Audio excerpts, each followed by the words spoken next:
Hello there. Well, hello there. What's up, guys? What is up? I hope everyone's doing alright. This is our first live stream, and hopefully this goes well.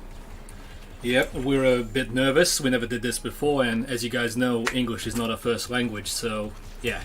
Ask us anyway if you want to in the chat below. So let's see, what do we got in the comments? By the way, Todd's playing, not me, to answer that question. Yeah, so if I suck, well then.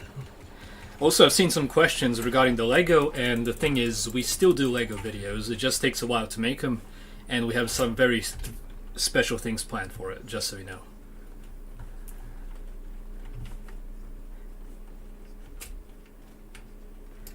know. Favorite class in Star Wars Battlefront? I love them all, personally, but I usually go for, like, Assault, because that's, like, my go-to, or maybe Heavy. Yeah, same with me. Most likely Assault. Yeah, I usually go with Heavy, and then I, like, pick a DC-15 with the, the longer version, the LE, and then I just usually go for that and the shield, and it all works out pretty well. It's not a story the Jedi will tell you, to answer that question. My first Lego set was a 1999 Naboo Starfighter set.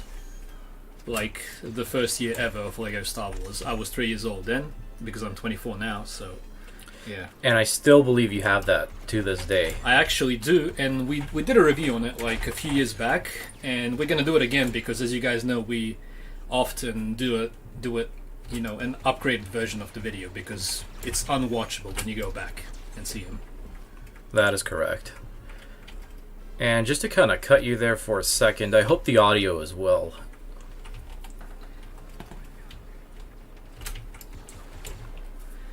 Okay.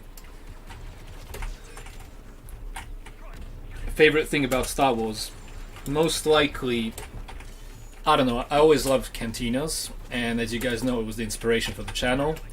I went to Tunisia and visited the place with my girlfriend, and I don't know, I just loved the cantina, I loved Tatooine, and that's what basically got me into Star Wars when I was a kid, seeing A New Hope for the first time.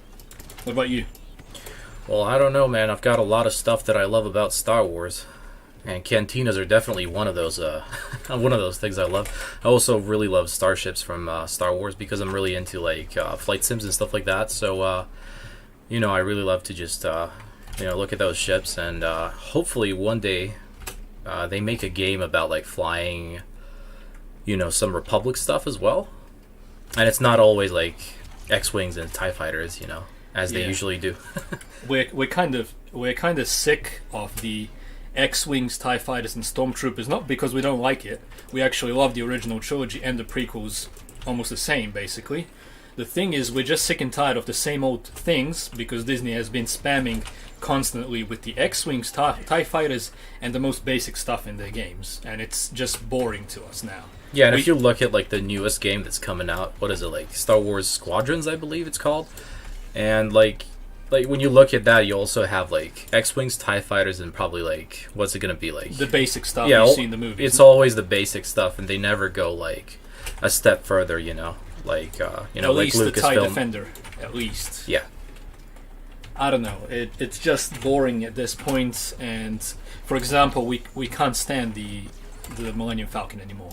We've seen it so many times in the past 5 years. It's just not sickening, but it's nothing special anymore, sadly. Yeah, it's not like a huge appearance when you see it on the screen and you just go like, wow. Yeah. By the way, regarding the Lego minifigs, we're still planning to do some, and we bought some very nice custom minifigures that you guys are probably gonna like.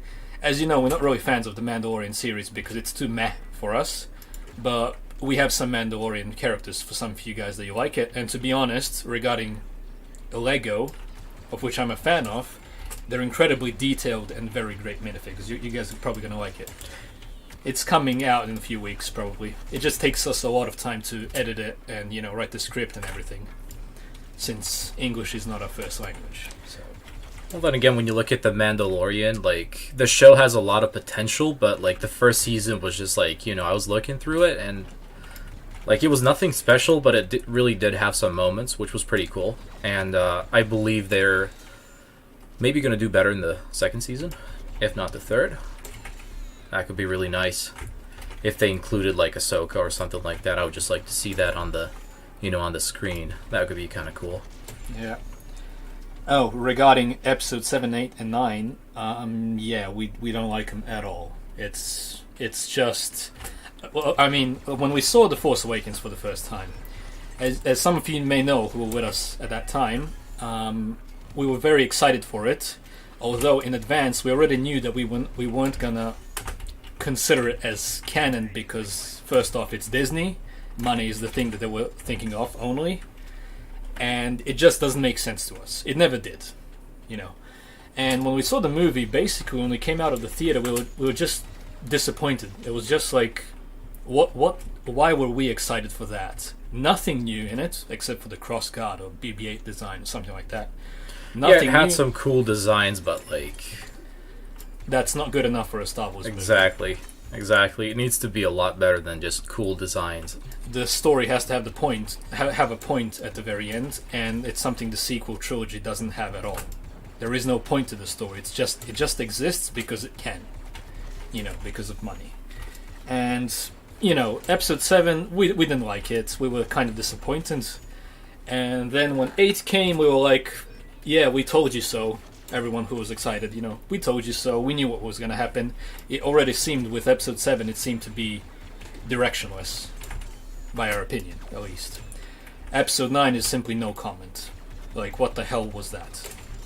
Nonsense. And, favorite Star Wars character? Well, I would have to say either Rex or Obi-Wan. Well, the thing is, Star Wars has too many characters for us to decide, in a way.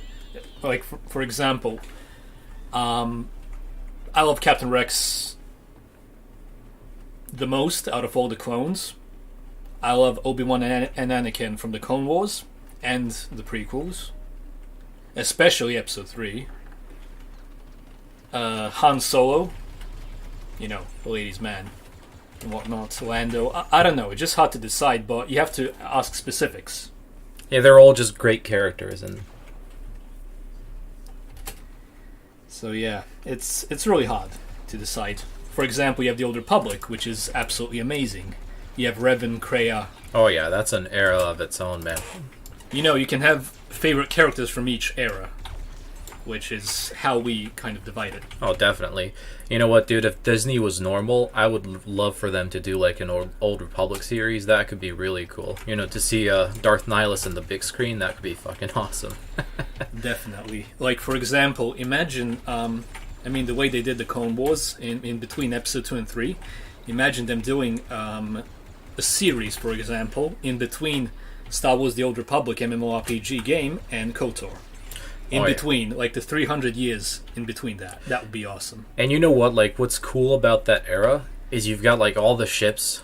You've got all the designs for it. You don't have to make anything new, even if you, And you've also got the characters in there as well, so, it's a pretty cool thing. You just gotta do the story right, and there you have it. Yeah. Okay, looks like we have our first super chat in our lives, which is absolutely fantastic and amazing. From Tsar Nicholas II, Russian, I'm guessing. Tsar. We're kind of close with Russians because we're Serbians, Thank you very much, mate, for that. Much appreciated. And also we have a second one from 87 Poop Dealer. Yeah. Thank you very much for that, mate. I miss the Force / George Lucas. We all miss George Lucas, to tell you the truth. Hopefully he comes back at one point and we get some good fucking Star Wars. We loved the Clone Wars Season 7, well, most of it at least, except for the 4 wastes of an episode, with the Martez sisters. We loved it because, we knew it was the last part of George Lucas Star Wars out there. Because the story was written, before Disney bought Star Wars, and Clone Wars is from George Lucas directly as well, so, you know how it goes. Yeah, but then again, when you look at those 4 episodes, like, they were definitely watchable and they were, to a point, enjoyable, but I have a feeling, like, it's wasted potential because they only got, like... 12 episodes. Yeah, there was only 12 episodes in the season. And I mean, it would have been okay if you had a full season of 22 episodes like the good old days. And if it wasn't the last season of Clone Wars, that's for sure. Yeah, I mean, when you have only 12 episodes, and you have 4 of those, well, let's call them fill-in episodes, even though they're not in a way because of Ahsoka, it's a waste. Yeah, it's still kind of disappointing, but nevertheless. Yeah. Anyway, we have Star Wars Elseworlds here with us. He's a buddy of us who worked on the video. Well, hello there, good sir. How's it going? And we very much recommend you guys check out his channel. He basically makes fan and stuff from fans, which, you know, it can't be bad at all. We did a collab like a month ago or something like that. You can check out the video. It's about Commander Thrawn. So you should guys definitely check out his channel and subscribe because he definitely deserves it. And we have a lot of other small lore channels that deserve a lot more subscribers. So if some of them come up here, let us know and we'll mention them definitely. Oh, we have someone from Macedonia. Oh, hello there, good sir. Right next to us, basically. Sweetie Big Bird 13. I actually do remember you, but you have to remind me when did we talk, because, you know, it's kind of hard to keep track when you talk to a lot of people.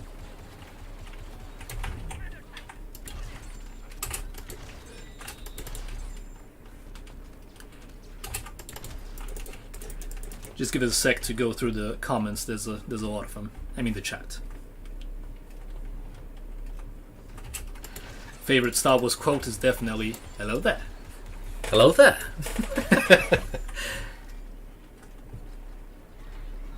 No, the amount of times I said that, I have a feeling I mastered it.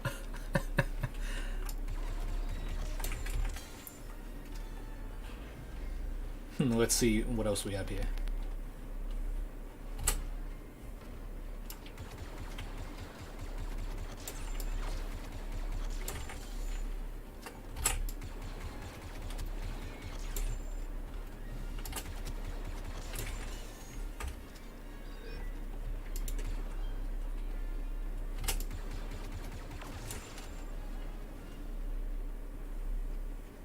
Give us a sec.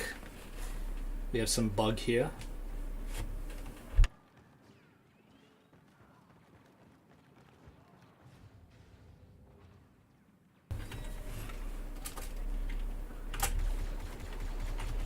How did you like the introduction of the No Green in the Clone Wars?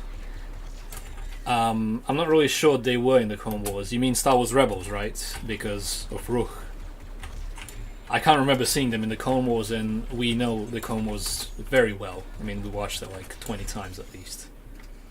So, we liked it, I know, if that's what you're asking. We all liked it. We love the EU, Thrawn Trilogy. It's always good, even though it's after Episode 6. We never had a problem with the EU after Episode 6. We just thought it was unnecessary to the story. But if you like it, we're all for it. It has some great storytelling even after it, despite the happy ending that we like as the ending. Do you think the sequel trilogy would have been better if it was set a million years after the Return of the Jedi? Well, I think so. Like, there's potential in that era, but as I said, you gotta execute that right. You just gotta make like good designs. But then again, it doesn't have to end at the good designs. You gotta have a good story with it as well. Especially good characters and likable ones. Maybe if they did something like Darth Crate's Sith Empire, definitely, it would have been better than just simply milking original trilogy stuff and disappointing fans because they weren't interested in the original trilogy stuff. I don't know. Okay, we have another super chat from Aisberg. What color would you guys have liked to have seen been added to the Star Wars canon that was not, and what would you have liked it to represent? You mean lightsaber color, right? I don't know. I think that they already have everything, basically. Especially after playing KOTOR 2, if I remember correctly.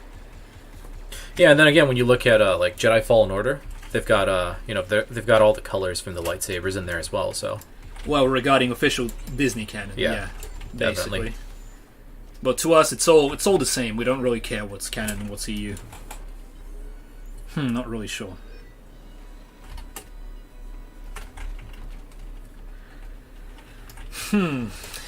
Which one do they don't have?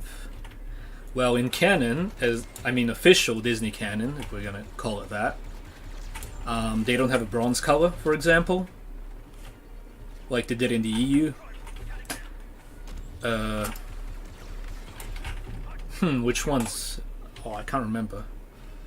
If I remember correctly, Kuran from Dark Forces 2 had a gold one, as it was, well, it looked yellow, but it was technically gold, as they called it. So, yeah, something like that, basically. Yeah, it's all a matter of how they call this color, Oh, actually, in Star Wars: The Old Republic, the MMORPG, you have a lot of inverted colors. Like, for example, you have a lot of lightsabers that have a similar color to it, like the Darksaber, although instead of it being black on the inside, it has some other dark color, like a dark blue, for example, with a white glow and stuff like that. Yeah, they got a lot of stuff in that game. Yeah, I think like if you buy a lightsaber in that game, I think it starts off with like a what's it called, like an orange color, and then you can just kind of buy a crystal and then go from that. If I remember correctly, that was way before when I actually played that game, and I still have it installed to this day, but I just don't play that a lot. I guess I could just kind of go back into it. Rise of Skywalker review. Well, it's coming. I just gotta. Yeah, Todd's gonna record it. I just gotta record that. Yeah. Well, basically, I wrote the script like in January, but we disliked the movie so much, and we wanted to do all videos, that we simply couldn't bother with doing it. Yeah, I guess we just kind of needed a moment to cool off a bit from seeing that on the screen. Yeah, because each time a sequel trilogy movie came out, we simply went completely dissatisfied home. Well, actually, sometimes we didn't even go to the cinema. Actually, if you guys know what we mean, we're not going to go into details on that. But we saw it anyway, and it's just basically like we can't be bothered with doing it again. Those videos that we did were very successful regarding, everything wrong with Disney Star Wars and stuff like that. But on our channel, we're not really that much about getting views. Instead, we just want to do our thing, whether it gets views or it doesn't. So regarding The Rise of Skywalker, we're going to do a review on it. Todd's going to record it, mostly himself.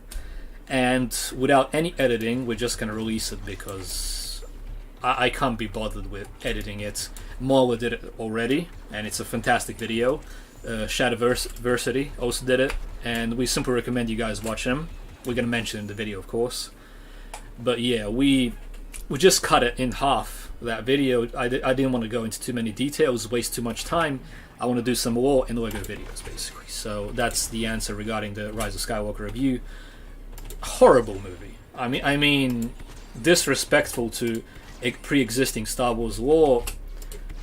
Pacing, I have never seen worse pacing in a movie in my life, and I've never seen a worse trilogy in my life. Well, like the sequel trilogy is. Completely disjointed. Makes no sense whatsoever, even in fiction. Okay.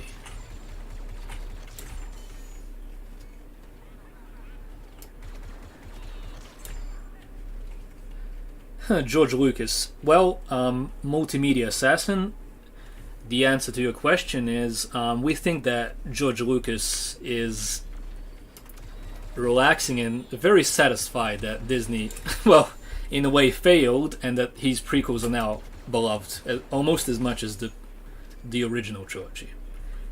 Probably the best thing that came out of Disney Star Wars is people loving the prequels now. So, yeah.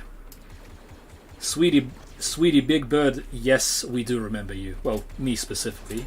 Although you just have to remind me when we talked, as I've mentioned earlier. Because a lot of people, contact us and stuff like that. Yeah, either through the comments or through email, but we definitely got a lot of people, reaching out to us. You just have to remind us what we talked about, and that's basically enough, I believe, at least.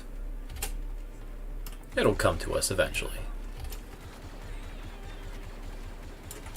We don't prefer none of them, actually. We like the prequels and the original trilogy equally. It's George Lucas' Star Wars. Enough said, basically. Yeah. It's a story where it's like it all goes together and like it's a package pretty much. So that's how I see it, at least. Basically. Yeah. So you got 1 to 6 and like a story of good and evil. Exactly. Redemption of the irredeemable. That's what we think Star Wars is about. If Vader can be redeemed, even if it's fiction, anyone can, ever, in real life or whatnot. Star Wars used to be something that could bring everyone together because it had a universal message that any human on the planet could, look up to, which is redemption of the irredeemable, family, good versus evil. What's more noble than that? But with Disney Star Wars, it has nothing to do with redemption. It has nothing to do with family. It's all identity politics crap and nonsense, and you know how the SJW stuff goes. We've talked about it before. It's just nonsense and crap, and yeah. That's why we dislike it. It's not for everyone, because some people don't agree with what Disney's pushing, like us, for example, and we never will. Simple as that. So yeah.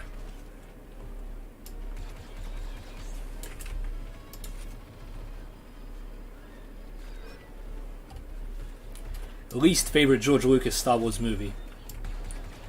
Well, if you consider the Clone Wars movie from 2008 before the series started, that will be technically the worst movie, even though we don't think it's bad. We actually consider it as a part of the show, but technically it's, the worst movie, even though we don't think it's bad, because we love the Clone Wars. What do you think? Yeah, I think it was a good introduction to, what was coming, after that. So it was pretty okay. I guess it was like a test or something. And then they just blew us away with the, with the Clone Wars that we all know and love, as they say. Oh, those words. Oh, those words. Do you know how many times we've heard that over the years?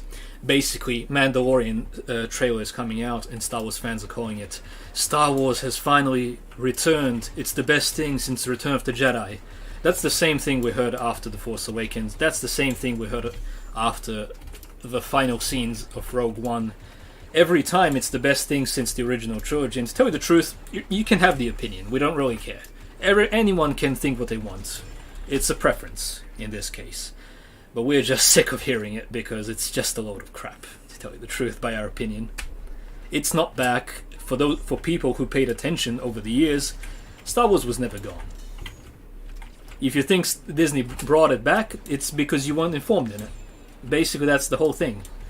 If you wanted more Star Wars, you would have found it. There was the Clone Wars, there was Star Wars The Old Republic, The Force Unleashed, all in between 2005 and 2015. And a lot of EU, which can't be bad. It's like you had all the beautiful games and, the comics and everything else. So, yeah, to us, that was basically the golden age of being a Star Wars fan, to tell you the truth. Now, when we look at it, we would give everything to go back, because life has become too complicated. Entertainment is not entertainment anymore. It's political crap. Games are not games anymore. We just want to, relax and go back and enjoy the good old days when entertainment was purely based on entertainment and nothing else. So yeah, that's what we wish happens. Okay, let's see what's next. Wait, this is gonna be an Obi-Wan movie. Wasn't that supposed to be a series that they said was almost ready, and then Kathleen Kennedy, as always, as being a shit leader as she is, said that it's not ready and that they need work on the script once again. I think the actor who plays Obi-Wan, Ian McGregor, I think he said that it's gonna be a one season series, and that's about it. I don't think they've turned it into a movie. I haven't heard of that. But It's probably going to work better as a series, but to tell you the truth, it's unnecessary. I mean, we were for it. When Force Awakens came out, when we didn't see what happened to Star Wars yet, at that point we only thought that it was a pointless story. Like, nothing else. We didn't see too much identity politics crap in it. You know, we weren't so aware of what is happening in Hollywood and all the shit that they're shoving down our throats. So we were okay with a Obi-Wan series, but after 5 years of constant everyday bullshit of them attacking the fans, attacking us for not liking their product simply, and their crap that they put in it, we don't support it anymore, sadly. We wish we did, but they killed our excitement over the years. Like, for example, we already said that after the Clone Wars, we're not excited about anything Star Wars anymore. Because, you know, we don't think it's going to be good. You want to go multiplayer, maybe? yeah, I think we can go multiplayer. Yeah, we just use this as an intro for now, because Yeah. it's our first time and we're very nervous. I don't know if you guys can hear it, and we don't usually speak English, you know, constantly. So it's new for us, and we're hoping to do more live streams in the future, much more often. Maybe once a week or twice, depending on how it goes. Oh yeah, and I'm really hoping this is going well so far. So let us know if it's okay for now, because it means a lot to us, and we're really trying to make more content. But as you guys know, writing a script, recording it, and then the editing it takes so much time, at least for us, because we try to make every detail like the way we imagined it, in a way perfect. Yeah, of course, Clone Wars. Age of the Republic. Always. Yeah, Clone Wars era is definitely one of my favorite. And I wish they had an Old Republic era in this game as well. That could kind of make it complete. You know, just kind of take out the sequel era and then replace it with some Old Republic. That could be fun. That could be beautiful. Like, for example, imagine playing an Alderaan with an Old Republic trooper from Havoc Squad, and the hero would be either Satele Shan or Jace Malcolm, the badass to kill Sith. That would be amazing. The Sith Empire would have Darth Malgus, and as far as we remember, in the trailer you can see Shae Vizsla as well, although before the battle, which would be a nice fit as well. Or maybe even, it doesn't have to be consistent with the story. You can just like in Battlefront, you can also have Vindicant, for example, his master. Why not? Yeah, and especially like if you look at the Old Republic series, there's definitely not a shortage of Sith Lords and Jedi. So Darth Maul. You can have Revan. Why not? Yeah, that would be amazing. Nihilus, definitely. it's like Revan on both sides, and then you go for a pick.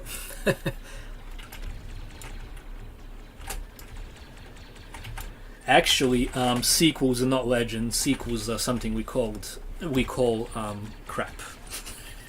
To tell you the truth, that's like the best we can give it. If you like it, it's okay. We don't have a problem with people liking what we don't. Doesn't matter. But we just call it crap, and it's unwatchable to us. I don't know. I just can't take 3 hours and sit down and watch a single movie of those. It's too painful to watch. Not because I care about it, just because, first off, it's boring as hell. It doesn't have replay value at all, especially not The Force Awakens. And, I mean, we tried. We only watched it once, most of them. We tried watching it again and stopped and simply went on our way playing something. So, yeah. Oh shit, we have a lot of questions here in the chat. I just have to go back and read something. So give us a sec, if it's okay.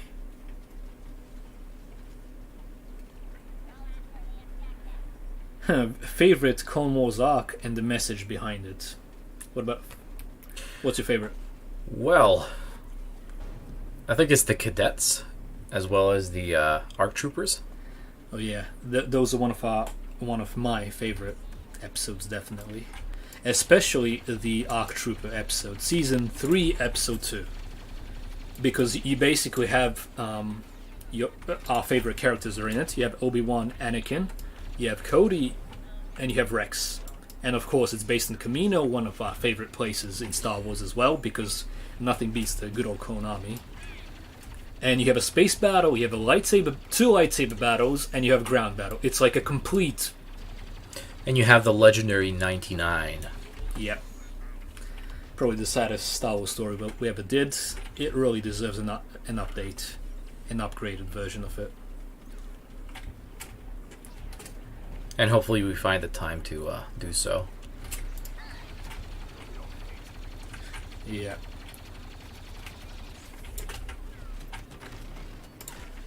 Let's see what's next.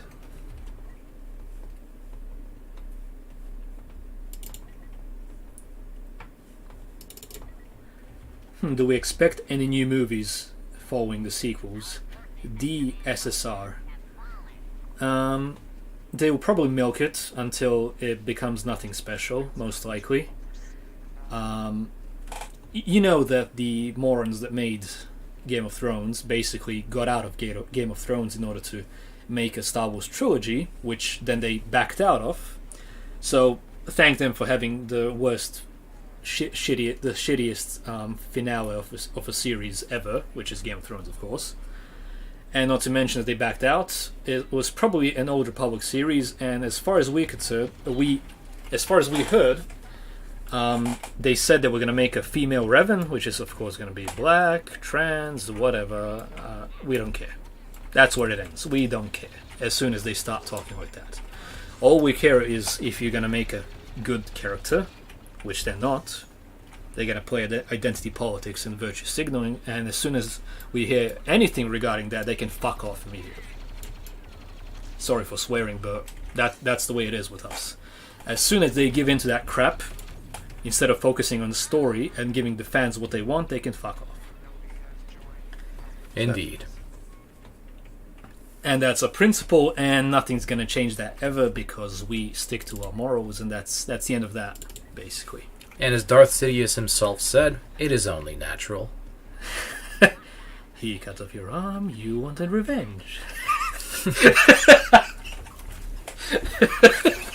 prequel memes, you can't get enough, huh? Oh yeah, especially in that Obi-Wan video with James Arnold Taylor that we did.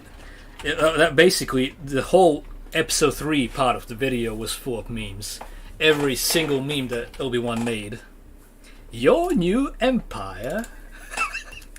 Basically, like he's mocking him. That's how it always felt for us. Your new empire.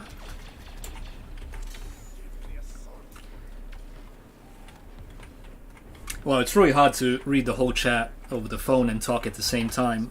So sorry for not answering most of it. Just give us a second. Hopefully we get like a second screen next time we do a live stream. And I actually have one. It's just kind of didn't bother to plug it in, but looks like we're gonna have to do that next time we do a live stream. And we're probably gonna have to, do it in a different way when I'm at home, because currently we're at Todd's place. Yeah, so the reason for this is because my mic died that I'm recording with. So that's also the reason why there's not a lot of videos out there, because I can't really record stuff now that my mic is out of the game. And I actually did send it for repair, but they still didn't get back to me. And I hopefully I think it's gonna be done in about a week or two. But yeah. You know what's ironic?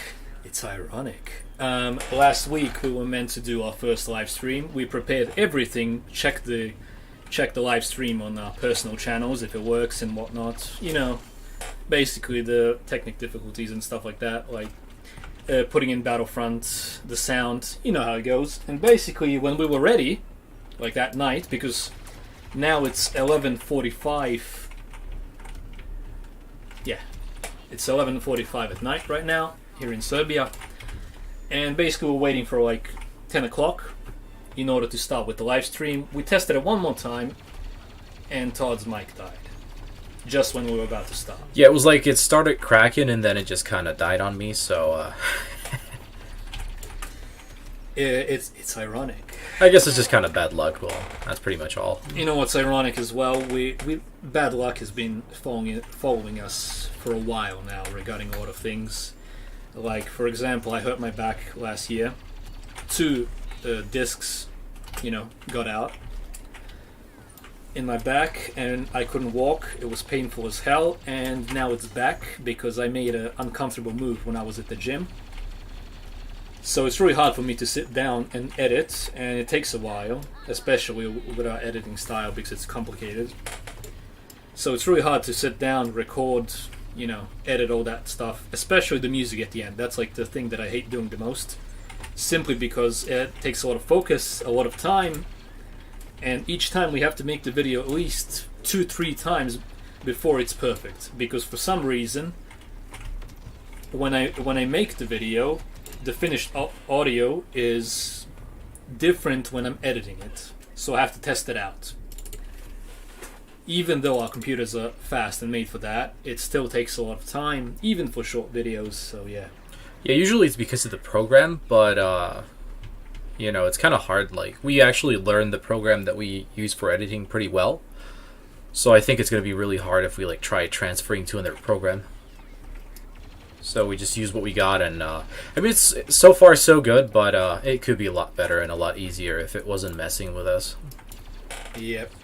Oh, now I remember. I just read the comment from Sweetie Big Bird 13, and we had a very nice chat about a few weeks ago regarding some serious topics. You know how it goes, regarding the SJW stuff that they push into Star Wars and stuff like that.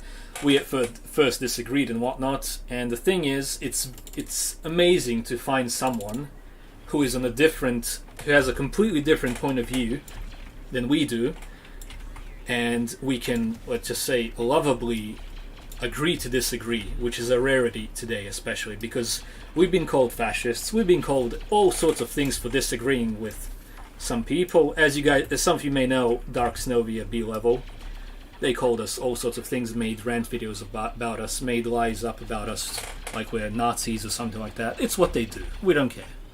It's what they do. Fuck them. To them, everyone's a Nazi who disagrees with them. With that said, Sweetie Big Bird is... he's awesome. He's awesome. I mean, we don't agree, but we can talk basically like friends, and it means a lot. It means a lot that there are still more normal people who disagree with us, because it's a rarity in this retarded world. Okay, what's next? Star Wars Battlefront 2 from 2005 on Steam. Why not? We also have a modded version for that. Actually, I gave you that over my external hard drive last night, basically. I put it onto your computer. We have Star Wars Battlefront 2 from 2005 with the mods, specifically Old Republic mods, Force Unleashed mods. Yeah, I think we have a version with all the mods, and then you have a menu before you start the actual game. Yeah. And then you choose what you want to play, but at the same time you don't choose everything, because then the game kind of crashes on you. So you got to choose the specific mods and then just kind of go for it. Yeah, we downloaded that about 7 years ago, maybe. It's still working fine, and there's an Alderaan map where you can play Jace Malcolm and fight against Sith troopers. It's awesome. If you guys want, we can play it on the next live stream. Yeah, definitely. We could set that up and we could do it. Yeah, why not? And we could do it. What do we think of the High Republic and who will portray Yoda? Well, as far as we know, isn't the High Republic supposed to be some novels, comics, and that stuff? That's what I thought. Yeah, I thought it was only going to be books and stuff. I mean, when we first heard about it, basically, it's a cool idea, somewhat, like the golden age of the Jedi and whatnot. It does feel like some rip-off of the Old Republic, and kind of a cheap shot with using High for no reason at all. Like, it's the best time of the Republic and whatnot. But, as soon as we saw the trailer, we're already out. As soon as we saw what they were writing on that, what do you call it? That board. Oh, the dashboard? Yep. No, not the dashboard. The whiteboard, yeah. As soon as we saw the diversity crap, the aliens, the... What was it? Dinosaurs? Something like that? That wasn't a deal breaker for me, because you can find dinosaur-looking things in, specifically on the Old Republic. But the thing is, as soon as they have the need to say diversity 3 times on the fucking board, we're out. We don't care. Yeah, you kind of see where it is going. You can already see what they're aiming at. They're not making the High Republic era to make a good story. They're just looking for another example where they can shove something in. That's all it is. And I mean, you guys can. Some of you probably think that we come to conclusions very fast regarding very little information. But the thing is, this is actually years of experience. Every time they started talking about something like that, it ended up being that. Every time. And every time we made a conclusion, it kind of turned out to be the way, we said so. Basically, when Force Awakens came out, we hated it for a reason. We already knew what was going to happen. It was a directionless story.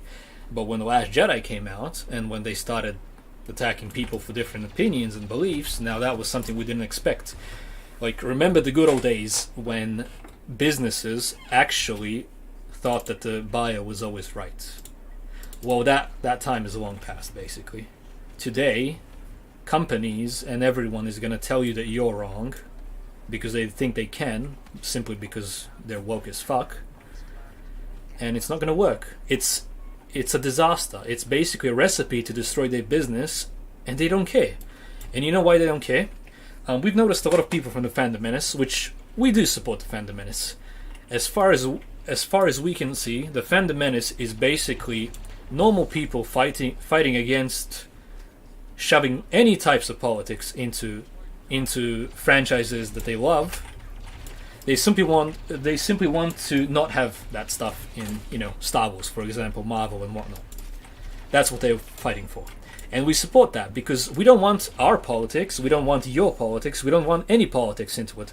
We want good versus evil, we want redemption of the irredeemable, and we want family, which is what Star Wars was all about.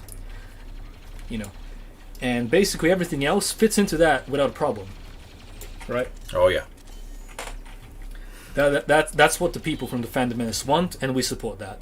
But the thing we noticed that most of them didn't kind of get was that they think that these people are stupid that are shoving those things, and that they think it's going to get them more money if they put more diversity and more women and stuff like that.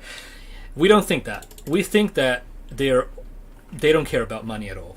We think that Disney doesn't care about money. Hollywood doesn't care about money. The agenda is all that matters to these people.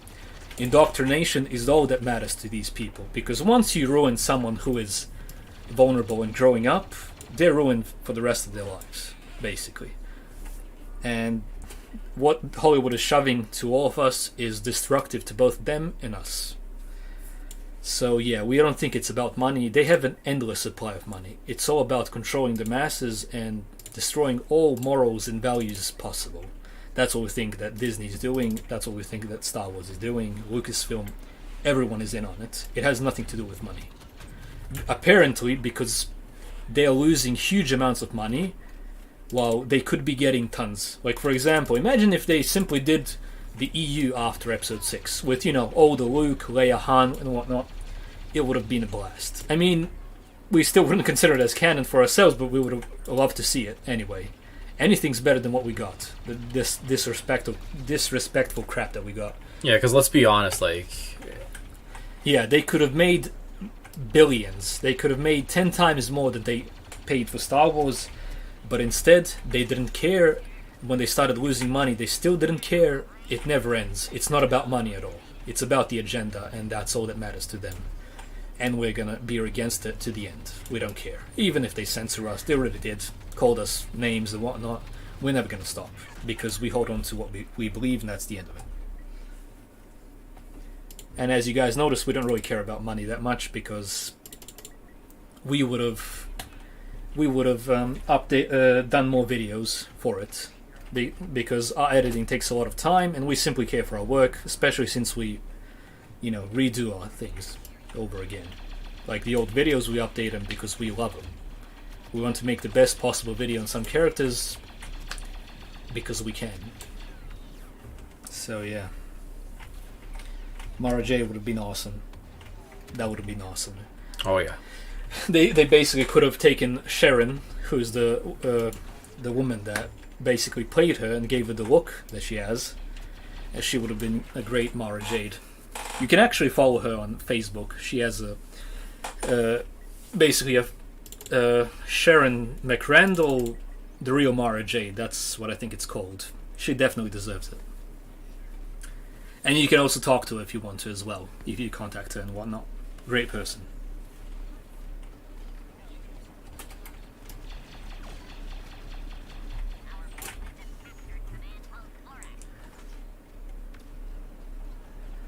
Someone's in an attack helicopter. Is it an Apache or a Hind? What is it? Come on. You gotta be more specific than that. That's basically from that big man Tyrone guy that said he identifies with an attack helicopter. Well, you know what? I identify with always being right. So what are they gonna do now? Just some, using their rules against them, nothing else.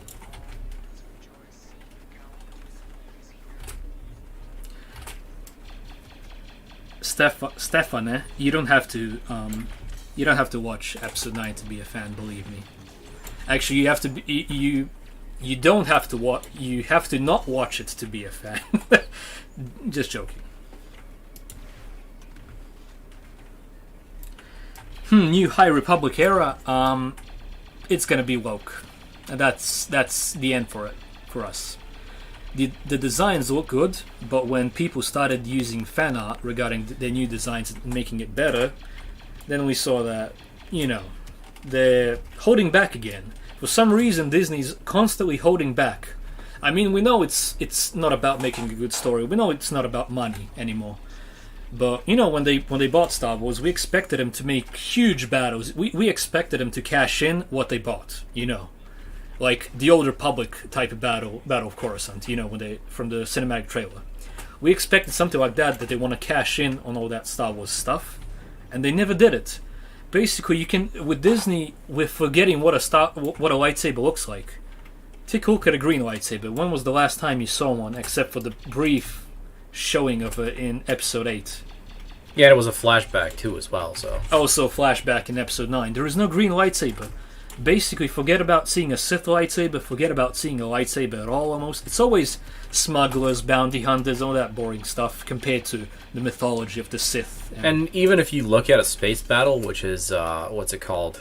Well, let's say the Battle of Starkiller Base, you can only see, 15 X-Wings or whatever. It's 15 X-Wings. I don't know why they're always playing it safe, but it's kind of... That's playing it lazy. Basically, I don't understand why are they holding back? It's 3 times the Death Star, and you have 15 X-wings. That's now enough. It's a joke. It has to be a joke.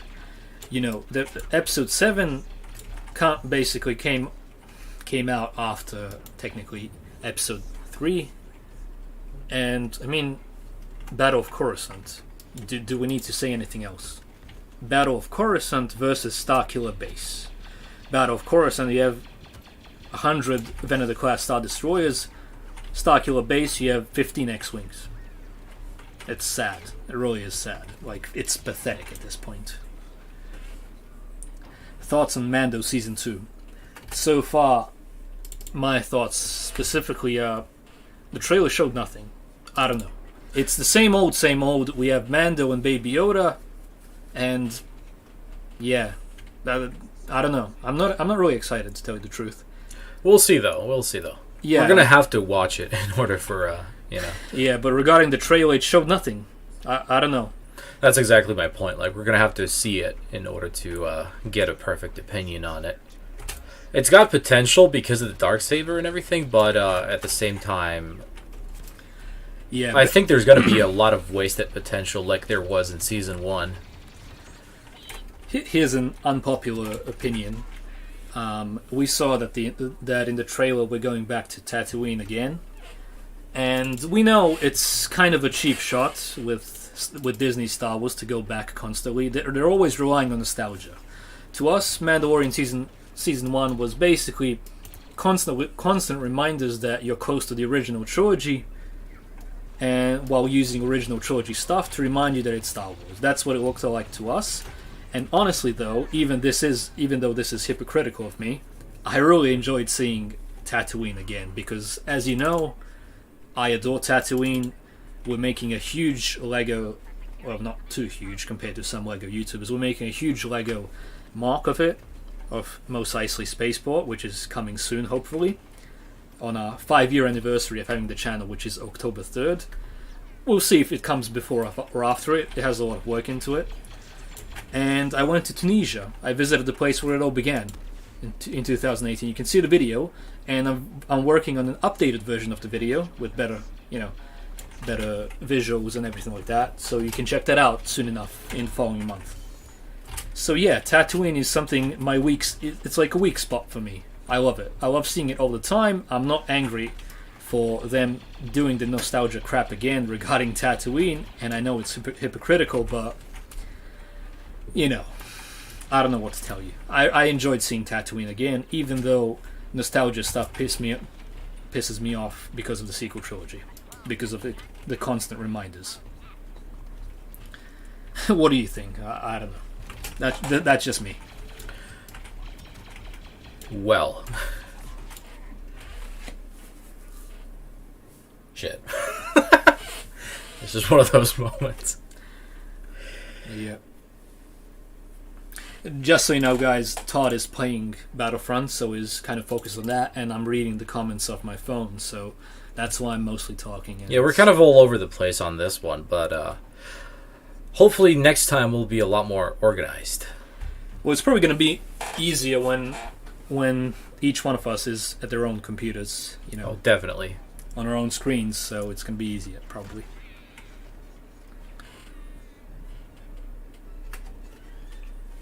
Okay, let's go through some questions, and we have a whole lot of them. Crap.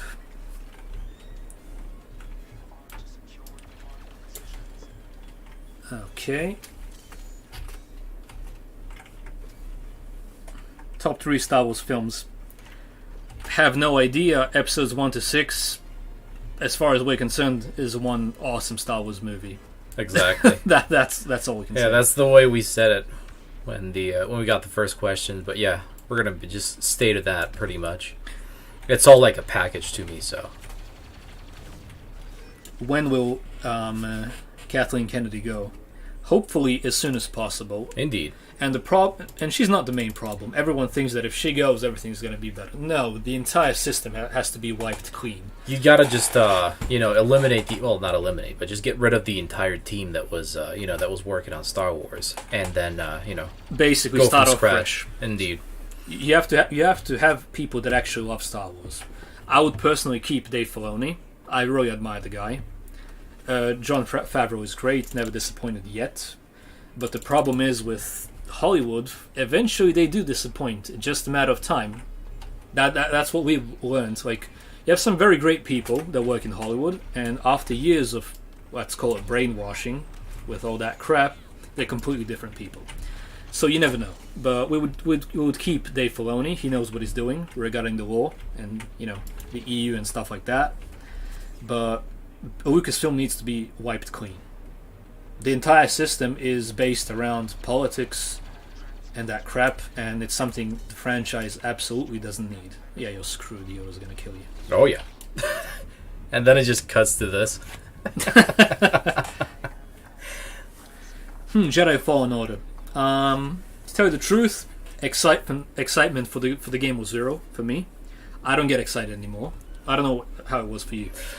Well, I kind of thought it had potential, but then again, when I played it, I was like, it's pretty good. It was pretty good.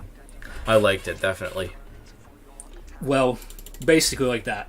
I had no expectations at all, because every time I remind myself with who are we dealing with? It's Hollywood, of course. It was clean, as far as we can see. No crap in it. Story-driven. Not a big story, but a very interesting story. I very much enjoyed it. It was good. I do recommend it. I didn't buy it, but I did play it 2 times. Fully. Yeah, we played it in a PC game store. It's like they had the entire game, and then you just... Yeah. It was pretty good, though. Very enjoyable. We recorded all of it, so we can use some footage from it in our videos, which is what matters most, of course. Indeed. Who would we pick to play Thrawn in live action? Well, there's a lot of choices for that, but there's a lot of fan art that they made regarding some actors, but I can't remember who it was. Damn damn it, Uther. Yeah, Respawn was really good with Jedi Fallen Order. Honestly, if they're making the second one, we're for it, you know? Definitely. I think it's going to be interesting, and I think if they hit the story again like they did with the first one, I think it's going to be awesome. All they have to do is do what they did with the first one. Exactly. Don't involve politics, and we're happy. That's all we want. Just keep it Star Wars, keep it in the universe, not this real-world crap. That's all. We don't think Lucas is going to return. To us, it feels like he is sick and tired of it all. And to be honest, over the years, a lot of things have happened regarding Star Wars. A lot of drama, a lot of stuff like that. And sometimes I feel like I'm sick of it as well. You know, I still work on videos. That's something. That's basically my passion. Our passion, let's say it that way. We love doing videos anyway. We just stopped watching war videos. We stopped talking about Star Wars. We generally stopped doing anything Star Wars in our free time because we just became sick of it after so much crap. And people give us a lot of crap regarding a lot of things. Our beliefs, our headcanon, you know how it goes. So, kind of, we just simply got sick of it and stopped doing anything Star Wars in our free time except for Lego. Lego is something that I love. Whatever Disney does, it's never going to ruin what I do with my Lego. It can't, because it's mine. So yeah. Basically like that. Best Clone Trooper, Captain Rex. That's it. What about you? No doubt about it, Captain Rex.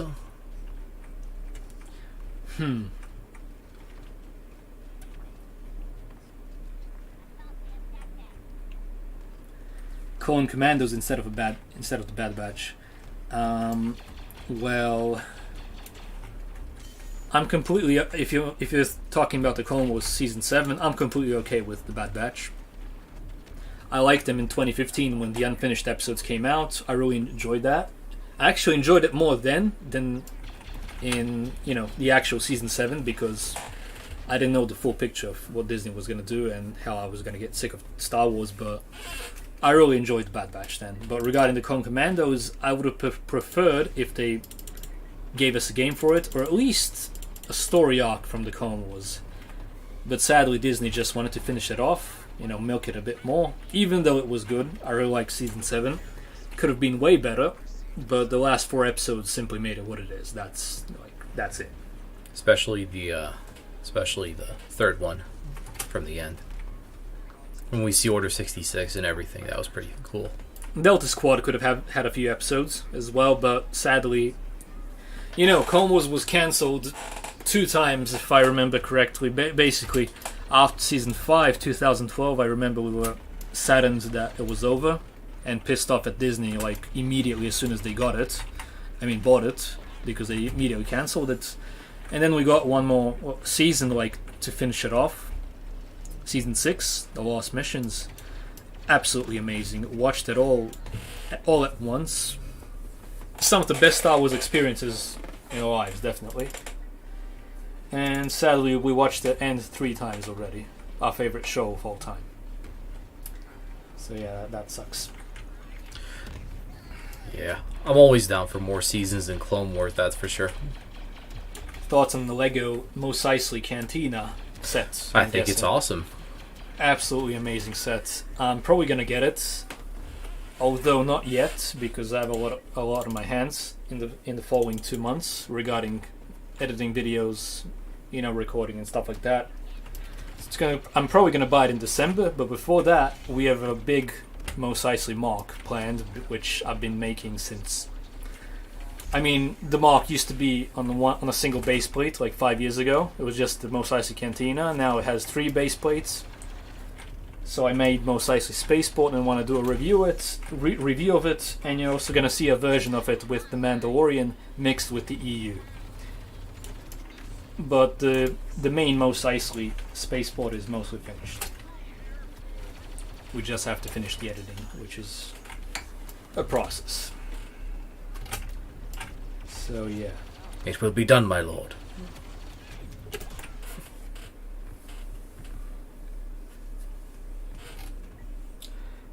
High Republic regarding the design looks completely fine as far as I'm concerned. Yoda looks okay, although I don't know why he has a walking stick even then.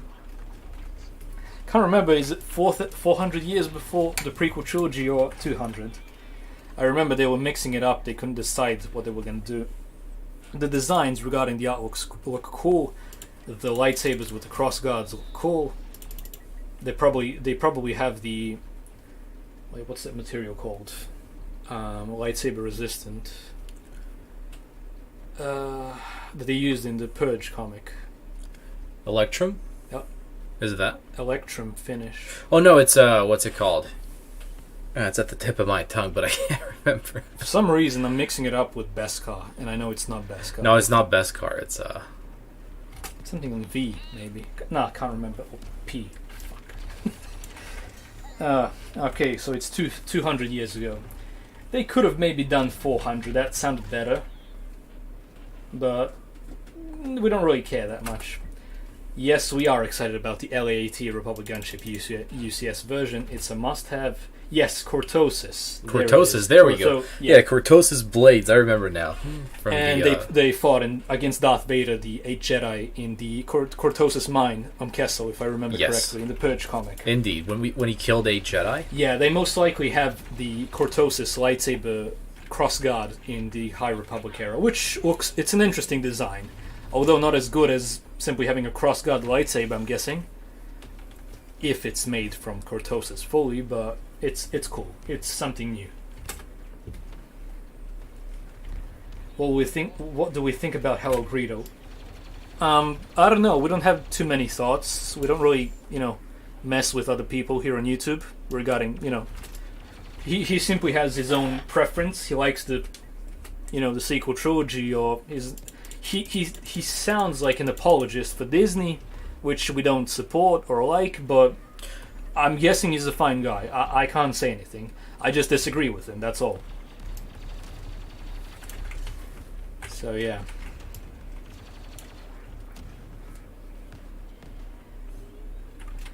Don't watch episode 9, you're just gonna waste your time. Go watch Spaceballs. The Search for More Money. Yeah. Spaceballs is the non-sequel trilogy that you want to watch. It's kind of sad though that there's not a part 2. I would happily watch that. Definitely, even if Mel Brooks makes it now, and he's like 90 years old. I hope he lives forever. Definitely. I'd love to see a Spaceballs 2 when they're all older. That would be cool. We never watched Stargate. Stargate, I believe I saw the...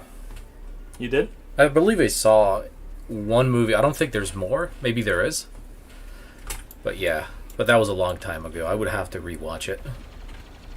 What is the best droid in Star Wars in our opinion? Well, you have the simple answer to that. HK-47. Basically.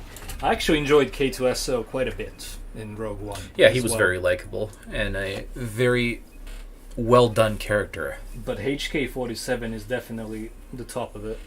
He's like the droid that has the most dialogue out of all of them. Most interesting to listen to. Indeed.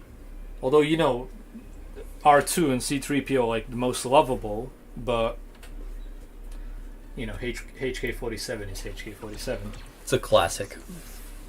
Batman Trilogy with Christopher Nolan, do we like it? No shit. Of course we do. Of course we do.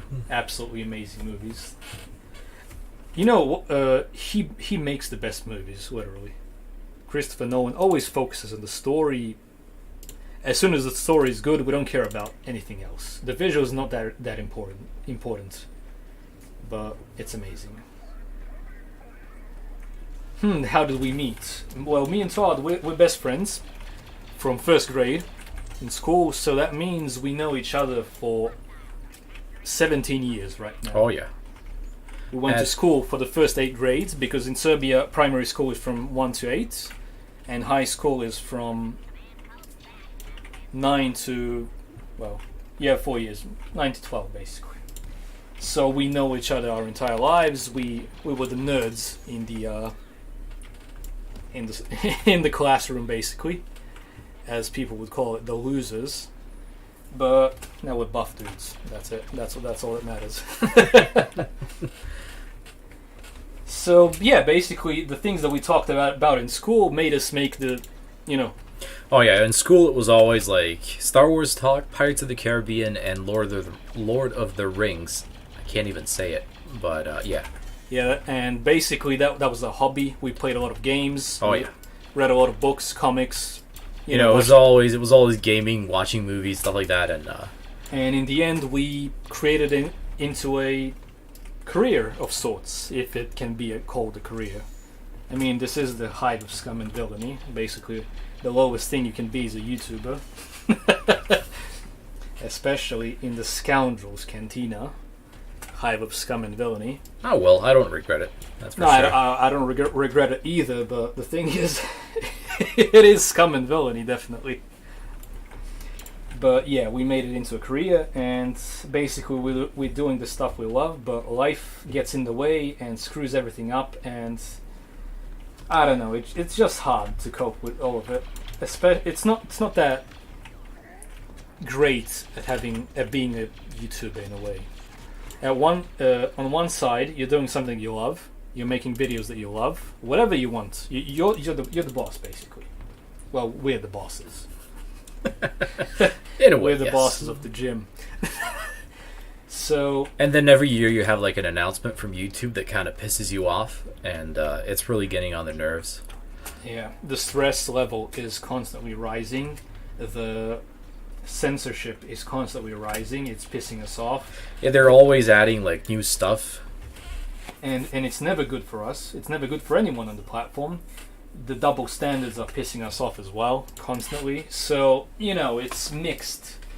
If everything was normal, like when we started on YouTube, and we simply make videos, and you don't have that bullshit from YouTube and the woke crap, it would be great. But the thing is, you get stressful levels, you're afraid that you're going to lose your entire channel for nothing.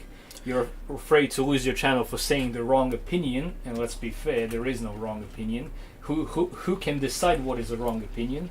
No one has the right to. So, it's hard at times, and it's great at others. Yeah, the stress is always there, and it's funny though, they always threaten with like losing your channel because they always hit where it hurts, Basically, they want to eliminate you as soon as you have the wrong opinion, and that's what they do, because they can't counter it with anything, so they simply eliminate you completely. They don't have the argument against you, so they eliminate you. That's how the left works at times, sadly. Alright, what else we got on the comments? I think YouTube is communist. I would not be surprised. It's ironic, because the country we live in used to be communist. And people actually talk positively about it a lot. Like it's like the best times. Yeah, but then again, it wasn't really, really real communism, so. Yeah, that's true as well. And it's not really. You're all equal, but the leader is more equal. That's basically. But the party members always drive the good cars, and Yeah. You know how that goes. And let's be fair, this is not our YouTube. Oh, it is our YouTube channel. Actually, the joke backfired. It's not YouTube, it's our tube. And it's not your computer, it's our computer. I love the memes. It's awesome. Bob Dobb, glad you're enjoying yourself here, because we don't know what the hell we're doing. I hope everything's going well, and I'm actually having a lot of fun right now, because I was very nervous. I didn't know what this was going to look like, but I'm having a lot of fun. Indeed.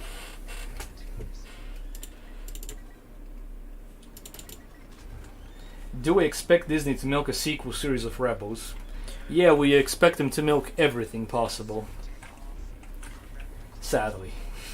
Until eventually it all falls apart. Yeah, we're just waiting at the moment when Star Wars fans are completely going to be sick of it, because I don't see anything else that's going to help. Seriously. Like, I also don't think that the money, if money stops flowing for Disney, that they're going to stop, because I don't think they're interested in that at all. It's not about the money, it's just about the agenda. And they don't stop coming. Well, somebody once told me. You'll sound like my Russian tennis coaches.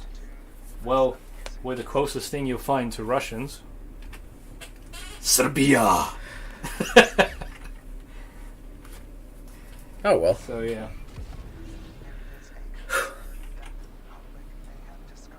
What's your Star Wars movie and where are you from? We're from Serbia. What's a Star Wars movie? You mean, favorite Star Wars movie?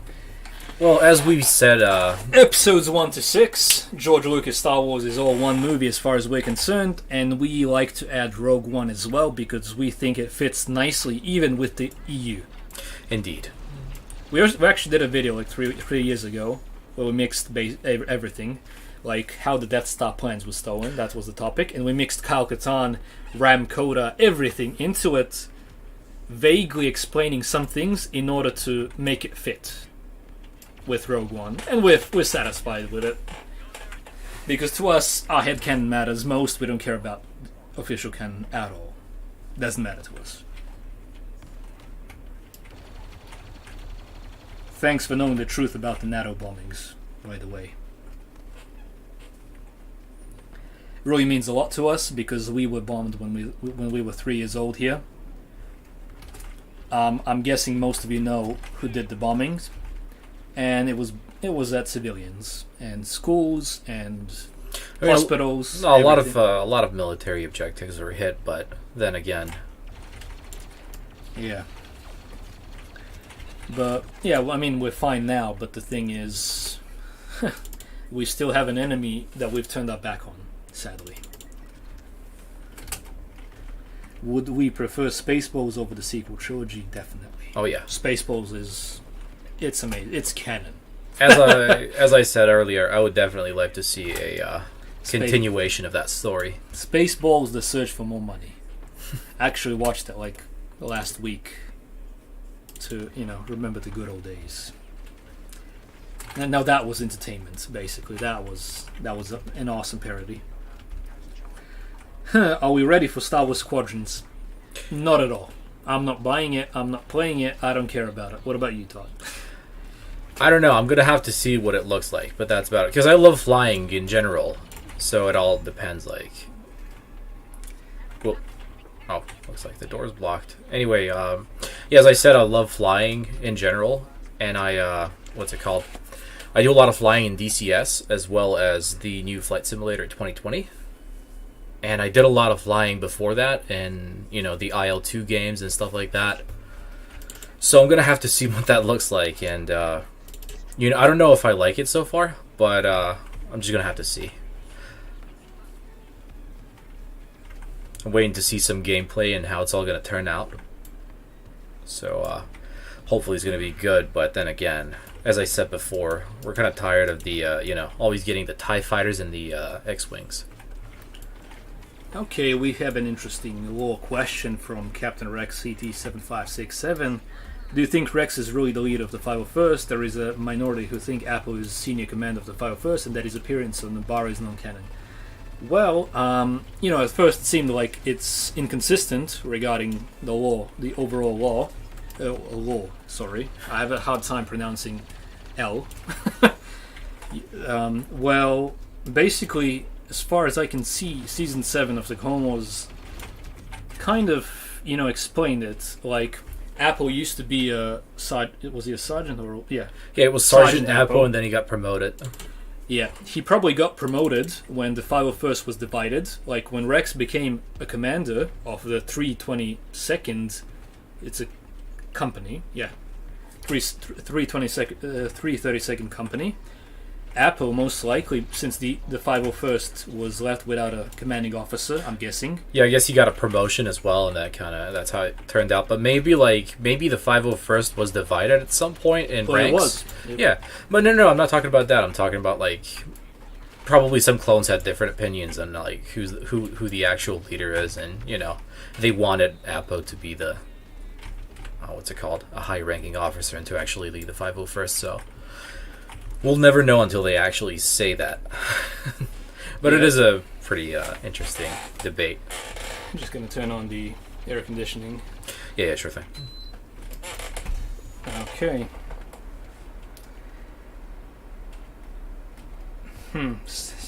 Star Wars Squadrons. Well, there's one thing that really turned us away from it. Like, for example, the topic itself, like the theme of the game, it's, as we said earlier, it's TIE Fighters, X-Wing, Star Destroyers, the same old crap. I mean, it's not crap, but when you see it 50 times in the past 5 years, it's crap. To us, at least. Like, the Falcon is unbearable. I can't watch it anymore, how much it's been spammed, for example. And since I saw that, and I'm not really into flying that much, I mean, in Star Wars Battlefront, I never flew. I never played a Starfighter mode. I don't like it much. I'm not really into that. I like the 2005 Battlefront one much more. But nonetheless, it's just not something I would buy or play or even download for free, honestly. I have too much to do and not enough time to do it, so I'm not really gonna even try Squadrons, especially after they released that trailer and had to mention diversity. It's not enough to say all sorts of characters, vast variety of characters. Has to be diversity. It has to be. It always has to be the buzzwords. It's kind of funny. It's always using the buzzwords, and you know where it's leading. They're so focused on making different skin colors and all that stuff, and forgetting that those characters are not even characters. They're just skin color to them, and that sucks. It's crap. We really dislike it. That, especially when we hear some of those buzzwords. It's a turn off completely.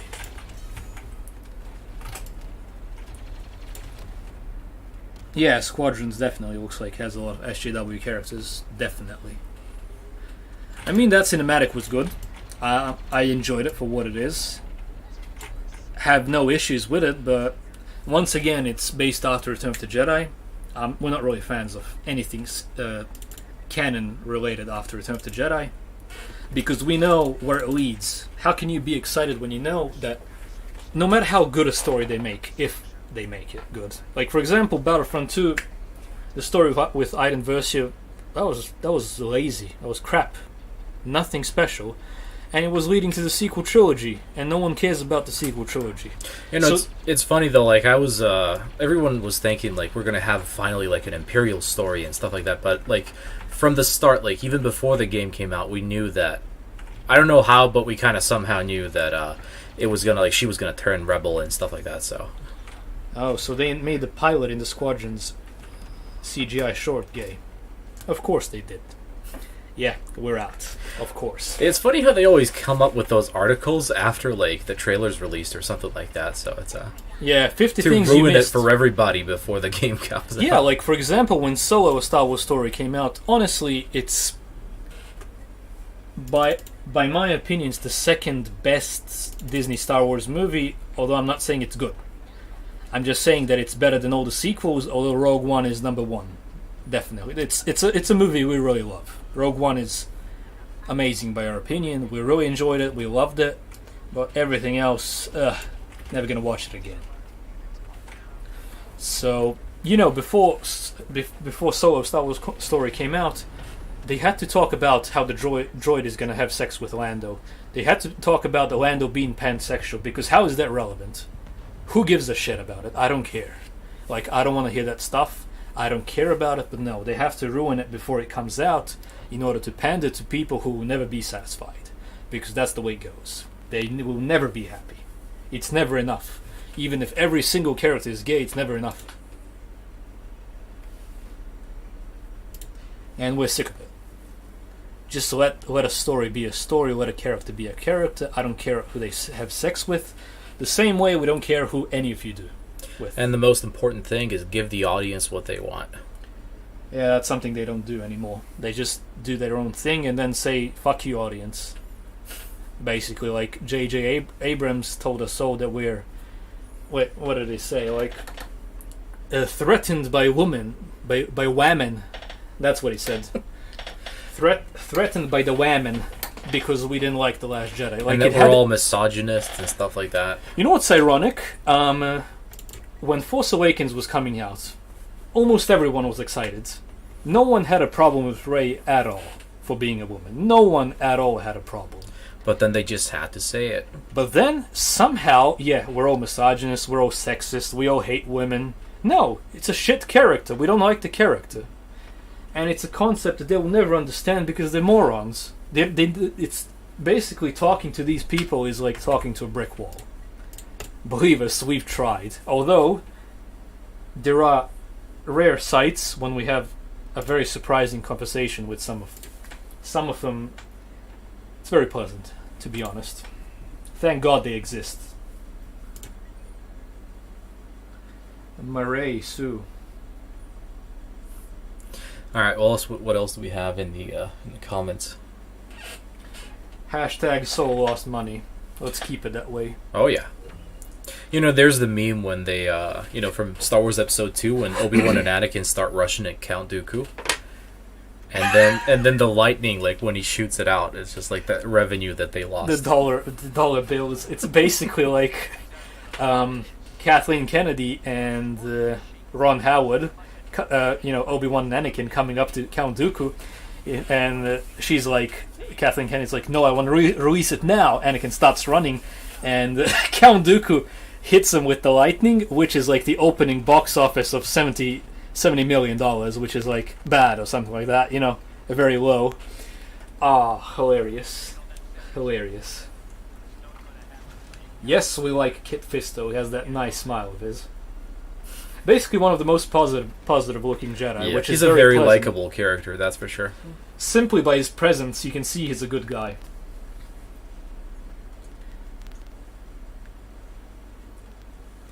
Are the ones the most powerful in the Star Wars universe?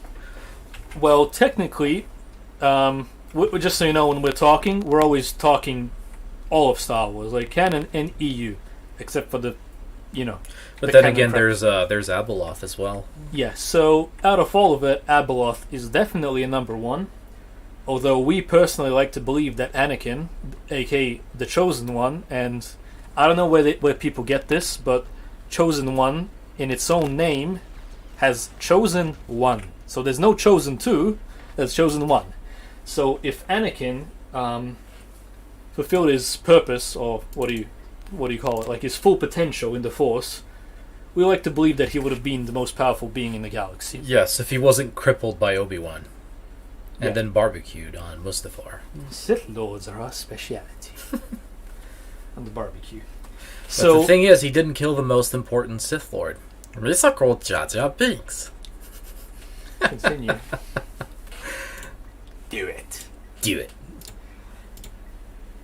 So yeah, we think Anakin would have been the most powerful, but Abeloth is definitely a next after him if Anakin was fulfilled his full potential. Then after it will be the Ones, then Darth Sidious, Vitiate, aka Valkorion. That's how we would go with the list. He goes by many names. Maybe after Valkorion and Vitiate, Revan definitely.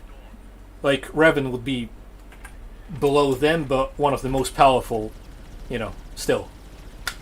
So Anakin, Abeloth, the Ones, Sidious, Vitiate, Revan. Yeah, At that's least we pretty like much. to think of it Yep, that way. that's pretty much how it will go. At least for us. Okay, what do we think? Favorite Clone Legion? Wolfpack and 501st. They fight just like the boys. They fight just like the boys.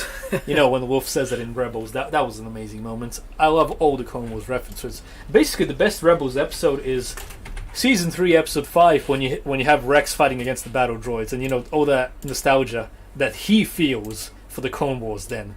Like, he, just like us, feels like the good times have passed. Like the good old days in the Clone War are over. we Yep. feel the same way, because reality today is absolute crap, honestly. What do we think of Star Wars Theory? Guy works hard, definitely, loves what he does, and he made a very nice fan film, although it cost a lot of money. So yeah, as far as we know, he's a good guy. We remember when he had 50,000 subs, like way back in the day, and he was like, "Can you share our channel?" or something like that in some of our very old videos. If I remember that in the comments down below. He when yeah. he was just starting out, I think it was like 10 or 15,000 subs when I first saw his comment. Yeah. And then it just kind of blew away for him, which is very nice. Yeah, you know what we don't understand about Theory is how can he make so many videos? Like, we don't have time to even make what we make, and we don't know how he makes it. How does he get the time for it? Because honestly, that's a lot of videos. That's a lot of damage. So yeah. Oh yeah, we forgot about Galen Merrick. Galen Merrick would definitely be a level below Revan in our chart of who's the most powerful. But then again, when you look at Galen Merrick, he didn't get enough training. he was young. If he fulfilled his full potential, he would have been an even bigger beast. As Darth Maul says, you could have been so much more. Yeah, I don't know how we missed him, because Galen Merrick really is awesome.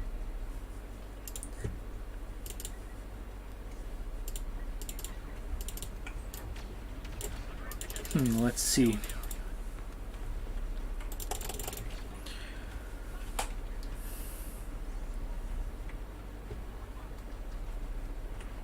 Yeah, Starkill would be in the mix of the top 10 most powerful in Star Wars universe. I believe so, yeah. Why not? Indeed. Yeah, we would definitely add him. So it's Anakin, shit, we forgot about Luke Skywalker. Well, but is it Luke Skywalker, like... after Return of the Jedi? Yeah. Well, let's say if we considered him as canon, the post-Return of the Jedi Luke, which we don't, but we really love the story, as you can see by our video, and he would basically be a, let's say, Anakin full potential chosen one, number one, Abeloth, then Luke Skywalker, if we considered him there. If we didn't, instead of him, it would be the ones: Sidious, Vitiate, Revan, Starkiller, and I think that's about right. Yeah, that's about right. Maybe a few other characters, although there would be more close ones with the Sith Lords and Mark Aragonos. I don't know. Plague is not that much, not that powerful, but wise. So yeah, okay, let's see.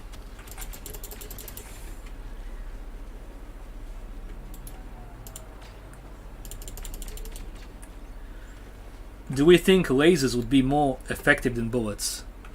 No. Bullets are definitely, in any way you look at it, I think they're more effective. Definitely. Sadly. Basically, when you're shot with a blaster bolt, your wound is cauterized immediately, which is a plus. While with the bullet, it's, you bleed out. Not to mention, even if you have a lightsaber against a bullet, sure, you can, deflect the slugs and stuff like that from but then again, when you look at like the speed that the bullet travels, it's much faster, especially from like an assault rifle. That's okay. Someone mentioned Nihilus. Yeah, we forgot about Nihilus. We didn't. It eats worlds, definitely on the list. That consumes the planets. Yes. Maybe even above. I don't know. I mean, Mitra Surik beats Nihilus, but he seems more powerful even than Revan, since he can consume an entire planet. So I don't know.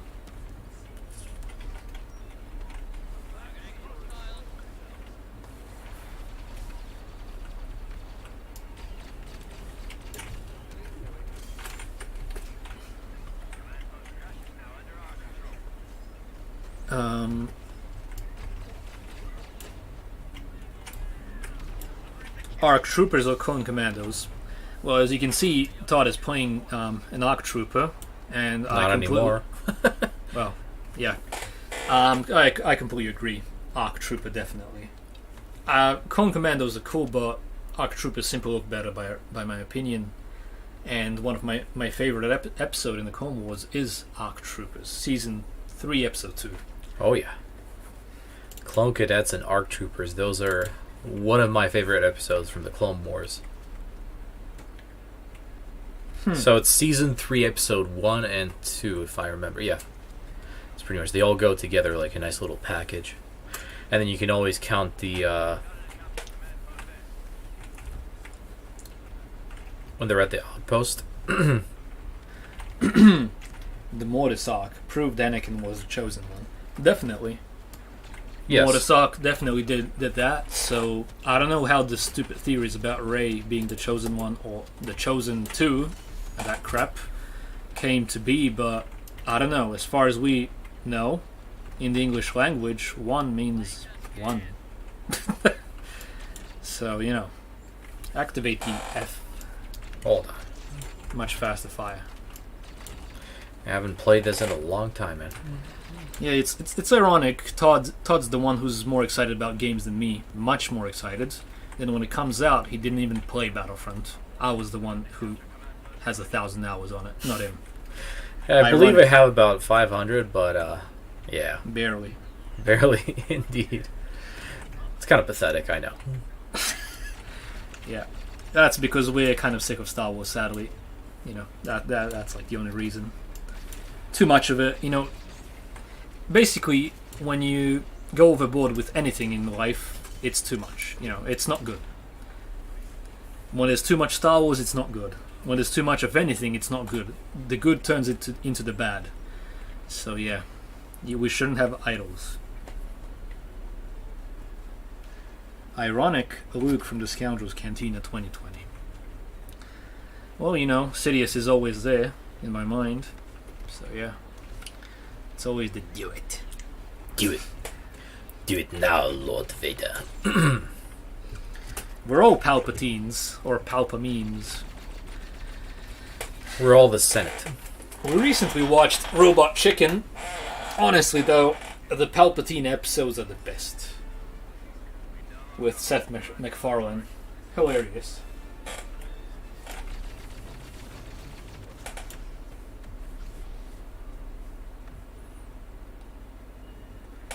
Do you think Clone Wars should be watched in release order or chronological order?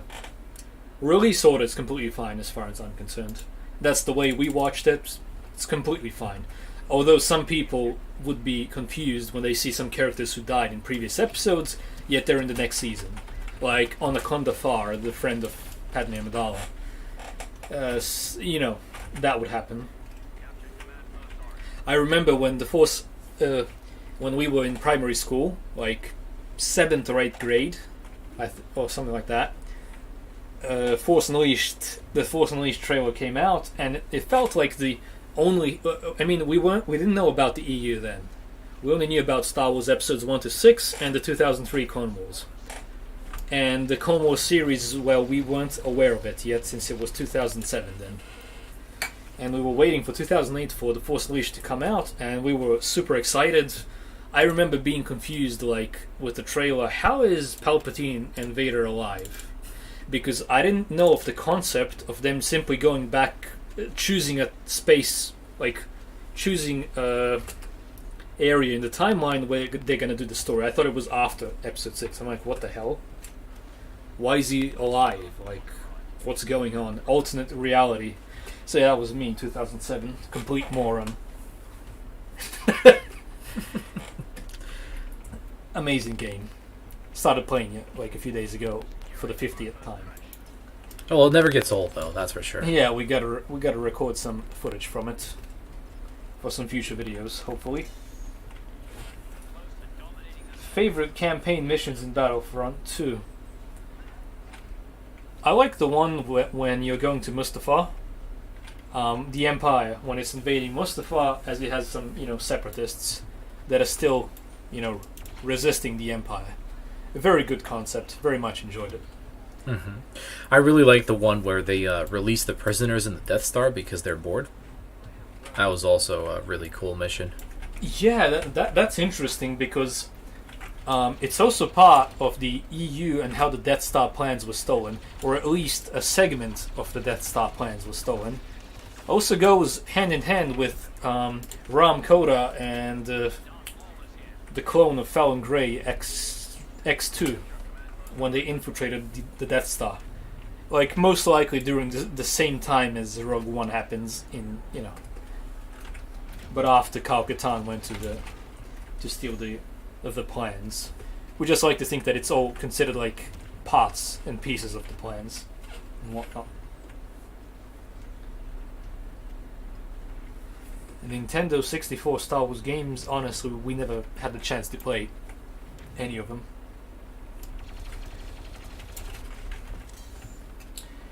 Most powerful Sith, Darth Sidious. Darth Nihilus. Yeah, but Sidious number 1, definitely. Oh yeah, Sidious. Darth Nihilus, Vitiate, and Nihilus. Let's go like that. Yeah. Yeah.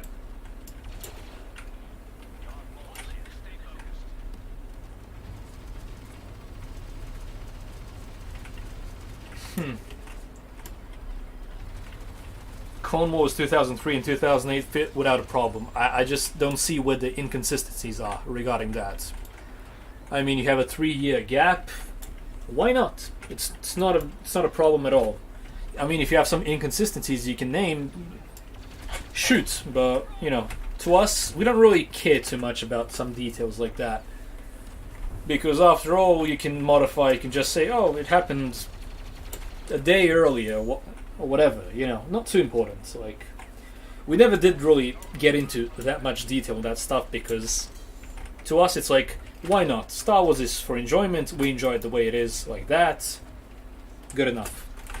Unless it's something that completely disrespects the lore in general, like taking a shit on Vader and his redemption arc and the sequel trilogy, everything the sequels did. Yeah, the small things are fine, but when they screw it up big time, it's a problem. Yeah. Favorite Star Wars movie, episodes 1 to 6, along with Rogue One. If I really had to pick out of all the, of all the 6 movies, I would definitely go for the Revenge of the Sith. It would be a hard pick for me between Revenge of the Sith and Return of the Jedi, because I absolutely love the final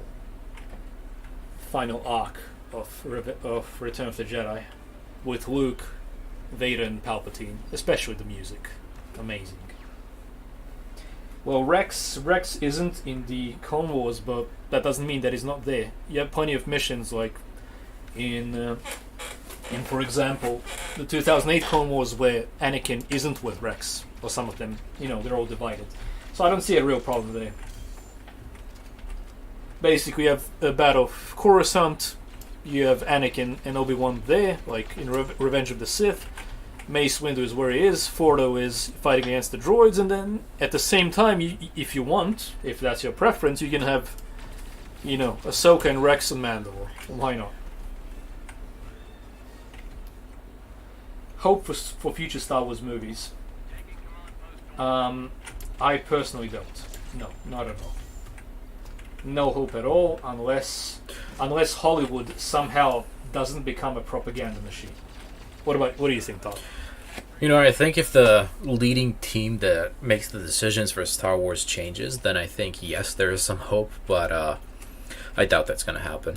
Honestly, I'm very satisfied with episodes 1 to 6, Rogue One, Clone Wars, Rebels, Old Republic era, and the EU in between all those things. I'm very satisfied the way it is. I can live happily my entire life without any new law, and simply for that to stay the way it is. I'm happy.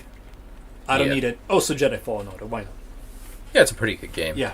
But then if you look at it, like, I could definitely enjoy some... Yeah, definitely. Enjoy another Jedi Fallen Order, as well as see maybe an Old Republic trilogy. Or maybe like a 6-pack. Don't worry. You'll see an Old Republic trilogy. Yeah, but not the way I want to see it. Black female Revan with a penis. Basically. So is that a female? Or? depends if it has XX or XY chromosomes. Yeah. And I doubt they're gonna say. On how good your manners are. And how big your pocketbook is. Yeah, I really wish that we cancelled the sequel simply so we can all rub it in for them, because unbelievable crappy movies. You know, the things that we don't understand is how can someone turn their brain so much to actually enjoy those movies because of all the nonsense in it, the inconsistencies, the plot holes, I don't know, just so bad, horrible storytelling.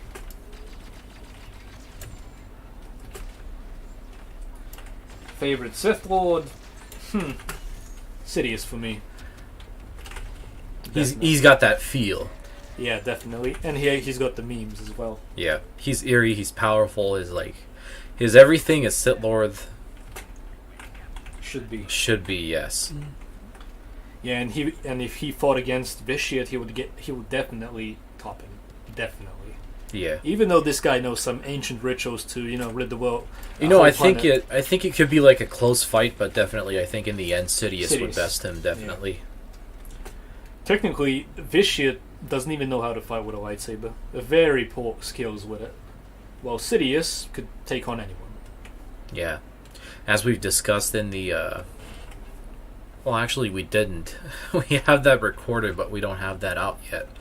As we said in the Sidious video, he knows all the lightsaber forms.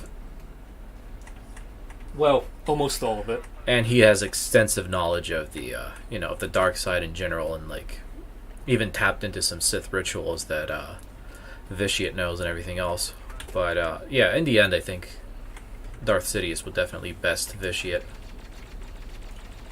The lightsaber fights are terrible in the sequels. Yes, they are. Yeah, they feel like Rey and Kylo, for example, in Episode 9. It feels like they're not trying to kill each other, but they're fighting for the sake of fighting. It's like waving baseball bats at each other and just hitting it for no reason at all, when you know that... It's like they're trying to hit the swords instead of the person, which is kind of, that's not the point of it. And it feels like they really don't want to kill each other at all. And they don't. And why are they even fighting? Such a huge disappointment. With the entire 3 movies in the sequel was not a decent lightsaber battle. And then we have Revenge of the Sith. Epic lightsaber battle. I remember some people calling it over choreographed or whatever, but I don't agree with that. I think it was perfect. Well, lore-wise, Anakin, one of the best Jedi in the Jedi Order, one of the most powerful, could take on Maul, for example, or something like that. Took on Count Dooku, who is one of the best duelists at the time. And then we have Obi-Wan Kenobi with his Sarasa form, who perfectly knows Anakin and his fighting style and everything. Deflecting each blow from Anakin, it kind of, when you look at it that way, it makes sense that he knows everything about him. Yeah, it's not just the Sarasu, it's the, his knowledge of Anakin. So, that's why it lasted for so long. And plus, I think Obi-Wan was holding back, and he didn't want to kill him. He wanted to, Yeah. He couldn't kill him. Yes. How do we feel about the new lightsaber replay that Rey had at the end of The Rise of Skywalker? Well, it would have been better if instead of milking the Skywalker saber for the 10th time, it would have been better if Rey simply immediately made her new lightsaber, since she's all the Jedi and all that bullshit. Suddenly you don't need training, you just have to be all the Jedi. Yes. And the whammon. And pretty much the finish of your Jedi training is creating your own lightsaber, so... It's ironic. Ironic, yes. Yeah, she should have used the yellow one throughout the movie and not, taking a shit even further on the Skywalker legacy with that lightsaber. Honestly, we would have preferred it if they simply left it broken, because, come on. Let it rest in peace, for fuck's sake. Yes. And if you look at it from a different way, I think the yellow color is definitely a good choice for Rey. Definitely. She should have had it in The Last Jedi already. She should have made a lightsaber then. But no. What's the point of having her make a lightsaber at the end of the trilogy? Wow, now you're a Jedi. You defeated the Emperor, who Vader suddenly wasn't able to kill. But no, now you're the Jedi. You just have to take on the Empire all over again, and then you're a Jedi. That's what makes you a true Jedi. God, it's so horrible. It's cringe crap. Yeah, Captain Rex definitely better than Apo. Always will prefer Captain Rex above anyone. Just his relationship with Ahsoka is amazing. Especially when in the Siege of Mandalore. Just like the old days. Yeah. I mean, it's amazing how they made animation seem like Rex and Ahsoka know each other the best. They love each other as best friends or whatever. And how happy he is that she's back. I mean, it's the middle of a battle, Siege of Mandalore, and he's laughing. He's enjoying it so much. She says, "Beat you," and he's like, "Some things never change." It's awesome. Just that was love perfect. It. That was perfect. Yes, it was perfect. And I enjoyed every moment of it.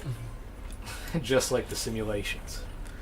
Yes, it was hot, chaotic. Do we like the Mandalorian? You go first, then I'll shit my crap out. Well, I do enjoy it to some point, but at the same time, I think the show has a lot of potential, which is not used, and I think it's just kind of meh most of the time, because it's usually like scenes of him just walking, and that's too many scenes to waste time. Yes, in a very short. I have a feeling like they have a lot of like fill-in scenes, and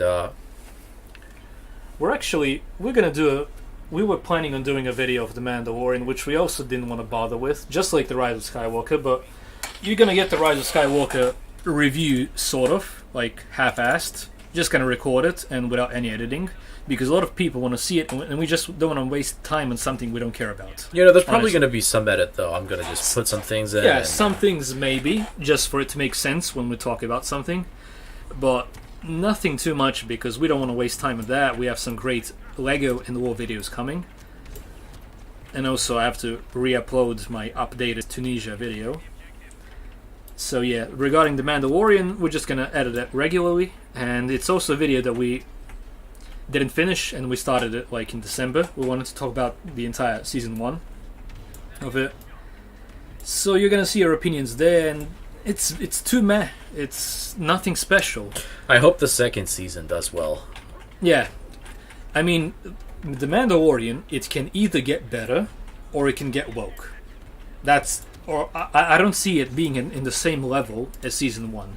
Like, unimportant side stories, side quests, basically. It's one of the things that really pissed me off in season 1 is episode 1 is like the introduction. True, you don't find out anything about the main character or any character development, except that he thought the child was cute, and that's it. He didn't want to kill him, and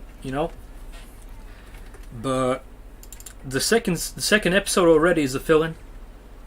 Like, he was gone for a few hours, and his Razor Crest ship is already gone. Jawa scrapped it, yet the ship in The Rise of Skywalker stayed in a single place on a desert planet for 30 years without being touched. Ironic. Too many fill-in scenes, nothing new. Honestly, The Mandalorian, by our opinion, it added nothing new. We've already seen much better action with Mandalorians in comparison to the third episode of the season. It was really nothing special, by our opinion. We saw much better action because everyone was, it was nothing special, but then again, at the same time, it was pretty nice to see that. Yeah, I mean, it's a why not scenario, at least I think so. Why not see it? But a lot of people seem to think that if it's just a series, with good effects, it makes it good. We think that it doesn't matter if it's a comic or a TV show or a game, that the only thing that matters is that it has a good story. And honestly, the Mandalorian story is just took the baby, don't want to give it. 5 side quests. Oh look, Imperial Remnant wants to get it. That's what it feels like. So yeah.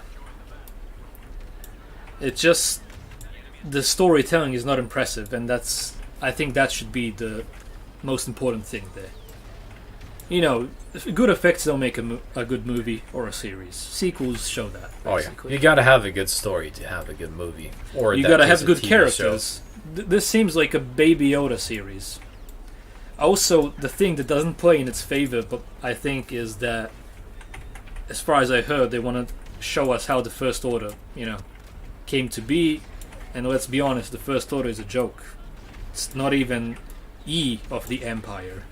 The thing is, no matter what they do with the First Order, I'm still gonna remember how it sucked, from the sequels. So. Yeah, we know where it's leading. The story's leading to something crap that doesn't make sense, and that's the biggest problem with it being in the sequel era. But one of the better things that we think about it is that if it is in the sequel era, then we don't have to care about it, and we don't. If it gets woke, we don't care. It's not a big disappointment for us because we didn't allow ourselves to care. So that's a big plus for us.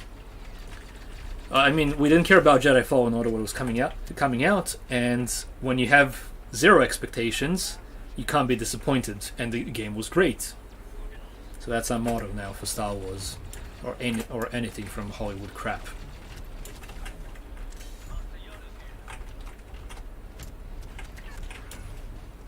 So, what else do we have over here?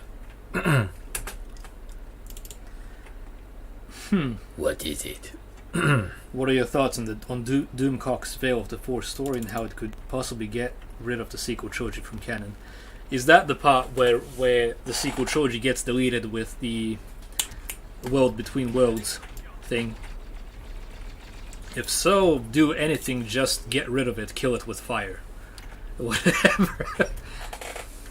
One thing I was talking about when we saw that episode for the first time is I was talking about how cool it would be to hear like the Darth Nihilus voice behind, in the distance, echoing like, Kreia, definitely Kreia. Oh yeah, needs to be heard. Something like that, It had a lot of potential in that part, but sadly didn't. Well, yeah. But it's really nice that we got to see some Easter eggs, or at least hear them. Which clone legions should have gotten more screen time in the Clone Wars? Galactic Marines. Alright, well, yeah, that could work. What about you? I think I would like to see the Wolf Pack on the big screen. No, in the Clone Wars. Oh, in the Clone Wars. Yeah, more definitely the Galactic Marines, as well as the Recon Corps. Yeah, also the 327th should have gotten more as well. Like, we had nothing regarding them. 41st, also, the last time you see him is in the Second Battle of Geonosis. So yeah. Honestly, I would love to know what battalions, legions, corps they're part of. There's a lot of clone commanders of some unit, of which is unnamed in the game, in the series. Like for example, Commander Phil, Commander Jet, Captain Keeley. So yeah. Yeah, they're just like there, but that's all there is to them. There's no name to them. Nobody expanded to the story, but I guess it can be done, of course. Kreia saying apathy is death in the world between worlds would have been amazing. Well, I'd love to edit some things in. Like, for example, in Rebels, when it was coming out, we were worried that they're going to put some sequel crap into it, which would kind of ruin our headcanon thingy story about it. So instead, because it has time travel and whatnot, in a way, like hearing Kylo Ren there was something I didn't like, but at the same time, it could be interpreted as if it's a possible future if Anakin doesn't fulfill his destiny and get rid of Sidious. So it might it's like the worst case scenario timeline where the sequel trilogy exists. That's how I look at it. Oh yeah, that's definitely a way to look at it. So it's an option on how everything can go to hell if he's not the chosen one, but since we know, thanks to the Mordesak, that he is, like confirmation, yeah, then it's just a possible future. But it should be replaced with Creo and Nihilus on everything from the Old Republic. Why not? Indeed. So yeah, what else do we have?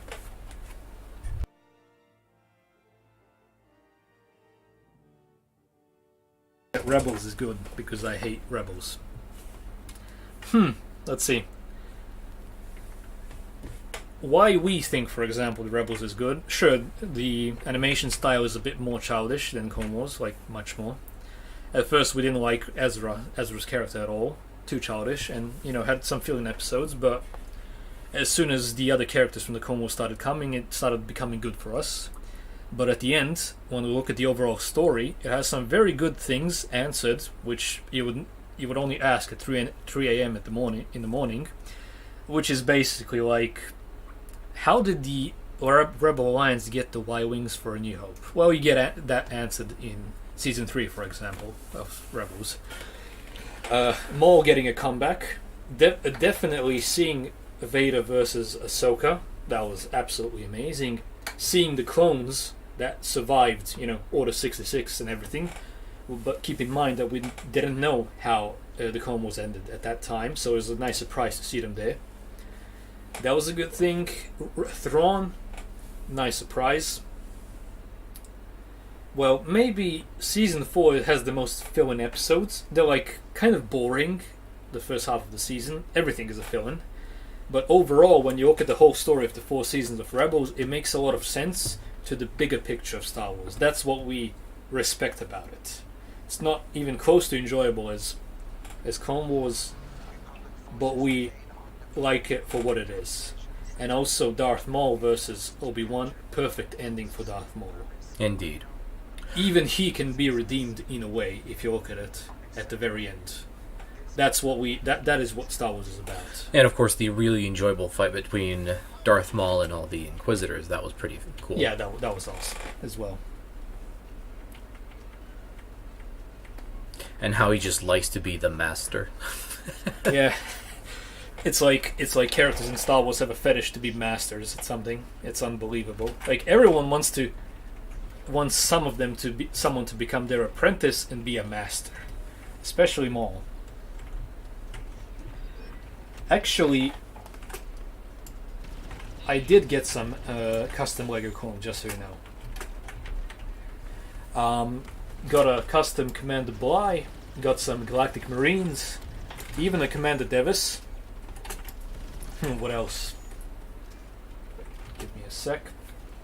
I got a classic version of the Episode 3 clones, like Phase 2 clone classic version from 2005 Commander Thrawn, for example. Phase 2 Commander Fox.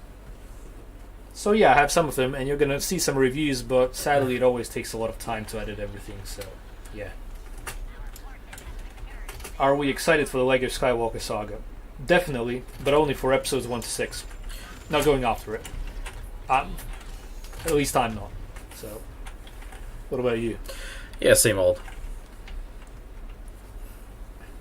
I guess it's only going to be a playthrough of like 1 to 6, and then maybe at some point if I decide I'm just going to go and, go through the sequels as well, but I doubt it.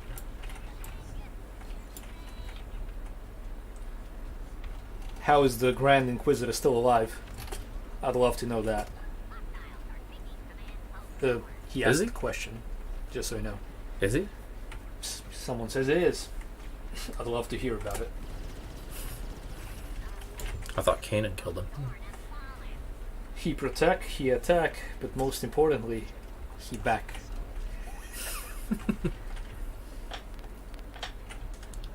If there is will, there is a way. True. Not putting Anakin in the poster for the Skywalker Saga is a sin, definitely. Instead, putting shitty Rey. Like, who even cares about that character? Honestly, they should have put Ahsoka instead of her, even though she's not in the movies. That's like the only good female character that was worked on it since Disney bought Star Wars. Everything else is just virtue signaling for no reason, except for Ahsoka. And then you have the EU. You have Mara Jade, you have Satele Shan, Bastila. The list goes on.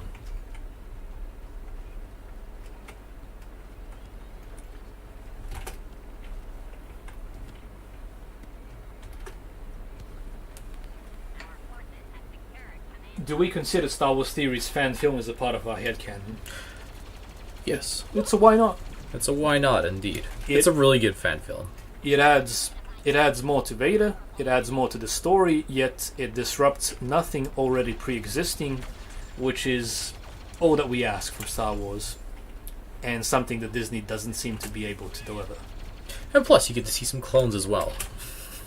Yeah, clones are always nice. Coruscant God. Yes. On Naboo. But, okay.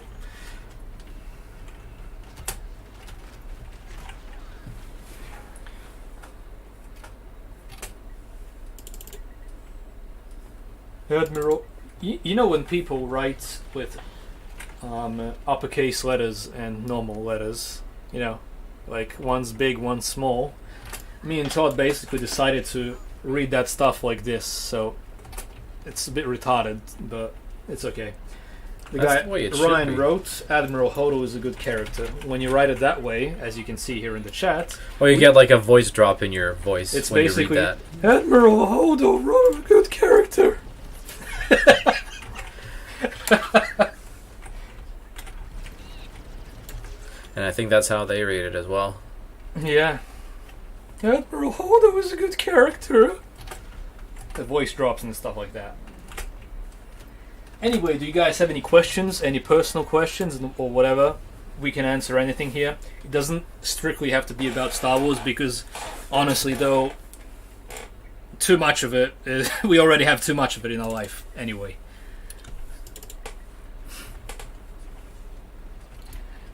Favorite lightsaber battle? Okay. Revenge of the Sith. Vader, no. Obi-Wan. Sidious versus Maul and Savage. One of my personal favorites, for example. And also Revenge of the Sith, definitely. Return of the Jedi. It's the finale of everything, basically. Very satisfying. Is there an obscure Star Wars planet that you feel no one knows the name of? That's actually quite an interesting but hard question. It all depends.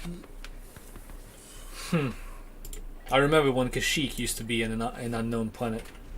You guys remember that movie? What is it called? Fans? I don't know. It's basically a Star Wars fan movie about Star Wars fans trying to infiltrate the Phantom Menace. Actually, before their friend, dies from cancer. And I don't know if it's a true story or what, but Kashyyyk at that time, like in 1999, it used to be a very unknown planet, and in KOTOR 1 they called it Kashyyyk because they didn't know how George was going to call it in Revenge of the Sith. Kashyyyk. So that's interesting. So it used to be an obscure planet, but certainly not anymore. Oh yeah.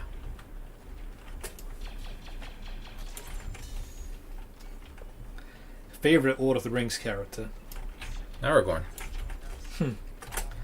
Hard question for me. Theoden as well. Oh, Theoden. For Theodengas! Where are now the horse and the rider? The Red Dawn! Death! No, they always make good speeches, dude. Oh, the Rohirrim music of Rohan. Absolutely fantastic. Lord of the Rings. I dare them to make Lord of the Rings woke because everyone's they're gonna lose their heads if that happens. I dare them to do it. Lord of the Rings is untouchable, and amen to that. Well, you know what Anakin says. You will try. They will try, and they will fail like always. Favorite Pixar movie? Toy Story. Also, I love Bug's Life. Huge nostalgia. I grew up with those. But Toy Story, Pizza Planet, and all that stuff, unbelievable. By the way, I'm 24 years old now. I mean, both of us are. Almost. Well, he's almost, but I already am, and it's weird. I got a toy Buzz Lightyear in 1999 when I used to live in Australia. I still have him in peak condition to this day, and you feel so very old when you find out that you have a toy for 20 years and it's still in perfect condition. It's a weird feeling. You know, we're not old, but you feel old in a way. Like, it's, I don't know. The good old days have passed. That's how I feel. But I don't know. Just amazing to have something for that many years, and it's so precious.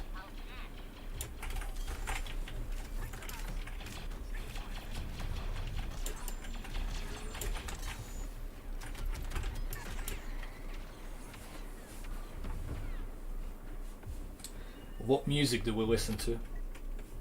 You're up first. Well, I guess a bit of everything. That it? I guess that's the best I can do. Oh, this is where they burnt Qui-Gon, yeah. Yep. you haven't been playing Battlefront much at all. I know. I don't know, music. I listen to everything for a bit of everything as well, but mostly I love epic music, like Two Steps from Hell. I love instrumental music from movies, TV shows, and stuff like that. Games, definitely. I love World of Warcraft music, for example.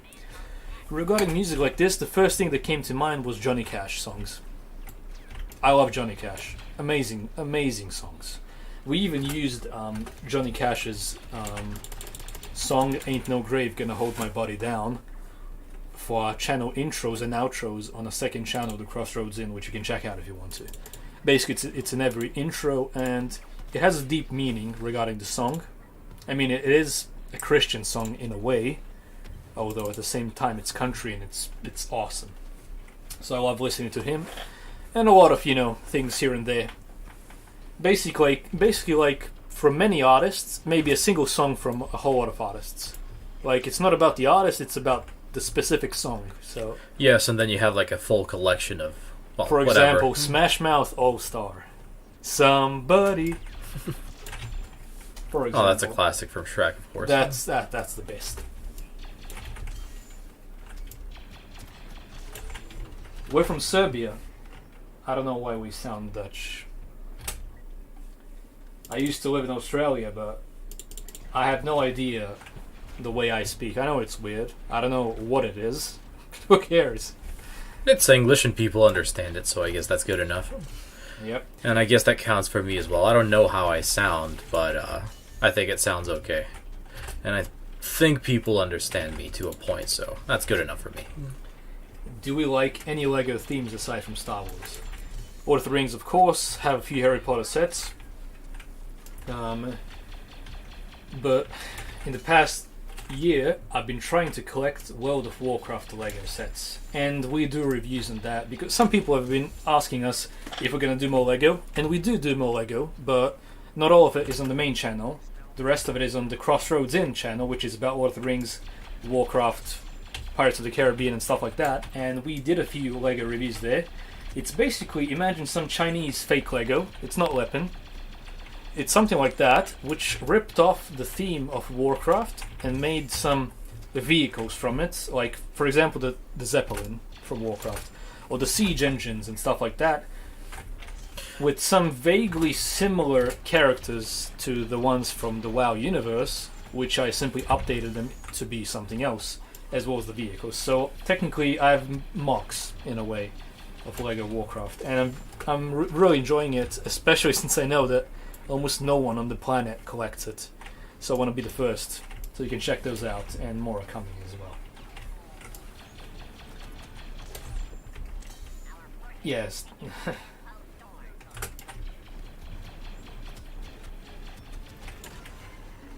Kosovo, Serbia. Thanks a lot for that.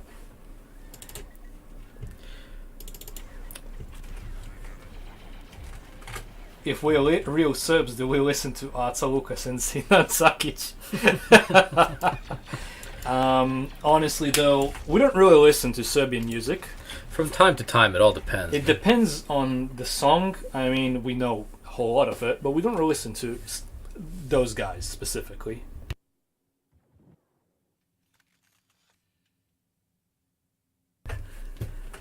So yeah.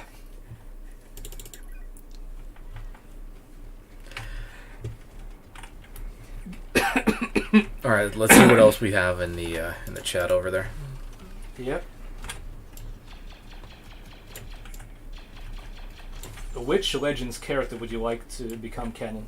Well, everything's canon to us already from EU, at least up until Return of the Jedi. But if we were to choose something to be part of the official Star Wars canon, whatever that means, Kyle Katarn, my pick. Definitely Kyle Katarn. And we are planning on doing a very long video on Kyle Katarn as well, because definitely our favourite post-Return of the Jedi EU character of them all. The Chuck Norris of the Star Wars universe. Exactly. He's got a really good story, and I believe I have that recorded. So yeah, it's half edited actually, but it's really long. yeah, it's going to be ready for about a month, I guess. Or so. Yeah, much more.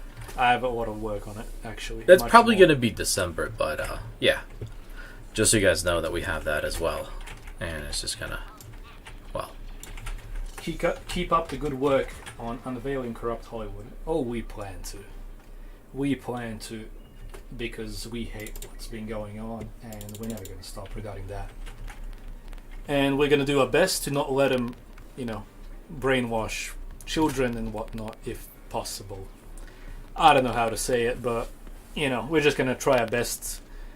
We do have a channel coming. It's called Protocol 66. You guys can check it out. You're probably not going to find it immediately when you search it up, so you're going to have to search up channel. It has about 1,000 subs for now. The first video is coming maybe next week. It's already it was already recorded, so we're going to talk about some serious topics there, but we're going to try and keep it divided from the Scoundrels Cantina, because we don't want to lose everything, because you know how censorship works with wrong opinions with these people. So just so you know, Protocol 66, yeah, that's like, we're not going to talk about it too much because we don't want to connect it and lose the Scoundrels Cantina channel. Protocol 66, that's the name, yeah. Okay. Battlefront war videos, why not? There's more trooper types that we haven't covered. Indeed, I think we only covered the clones, but yeah, that's about it. Yeah, the clones are much more likable, to be honest. But yeah, we wanna cover as many clone trooper types as possible. Actually, we wanna cover them all. We're gonna go from game to game, basically. All troopers from this game, all troopers from that. And plus, we could do Empire as well, but they don't really have that much choice in Battlefront. Yeah, Battlefront not that much. Yeah, basically, but then again, when you look at the lore outside Battlefront, they have a lot of stuff going on. Well, we would basically call it all original trilogy type stormtrooper types, basically. All Force Unleashed stormtrooper types, Rogue One trooper types. That's the way it goes. Jedi Fallen Order trooper types. So there's no need to mention the regular stormtroopers, but rather we go over the designs that were designed for the specific product. Indeed, yes. So yeah, Rogue One, of course, we're gonna mention Death Troopers, Shore Trooper, and stuff like that because it was designed for Rogue One. Keep it simple, keep it safe. Keep it hidden, keep it safe.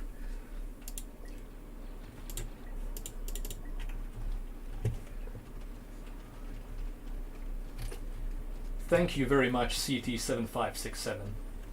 Thank you very much for the kind words. Thanks a lot, man. Is there any Jedi that has not been made in the Lego that you would like to see made?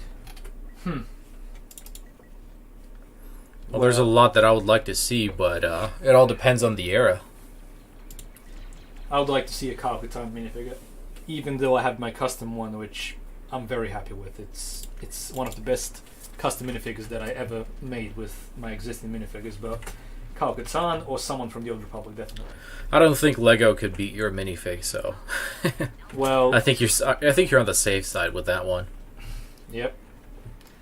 One of the problems with modern Lego, since the sequel started, constant rehashes of existing Lego sets instead of making something they never made. It's constantly X-Wings, TIE Fighters, Millennium Falcon. It's so boring now. Like, the Lego released 4 or 5 Millennium Falcons since 2015 up until now. I'm sick of it. I don't want to see it anymore ever again. I don't want to buy any Millennium Falcons anymore. Too much. Same goes with X-Wings and TIE Fighters. Sick of it. Give us something new, Lego. I do have the Lego Phase 2 minifig of me, and you're going to see it in the Clone Army video, which so far I've only recorded not the voice files, but the footage itself of the Clone Army. So you'll be seeing that hopefully this year, since we have a lot of things coming. And hard edit.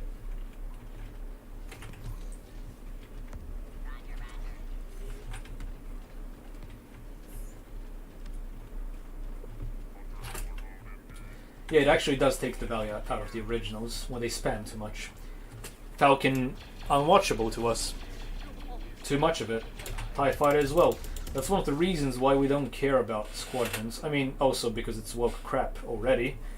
But, same old original trilogy stuff. Give us prequels, give us the Old Republic. Anything but the original trilogy.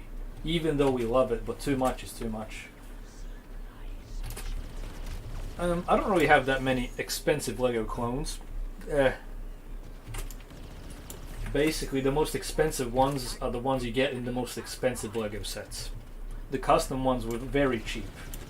Basically, got them for 50 euro cents, or €1. Basically, that's how much it cost me to get some custom clones. I think it almost goes the same with $1. So, well, it's a bit more. It's a bit more, but it's nothing special.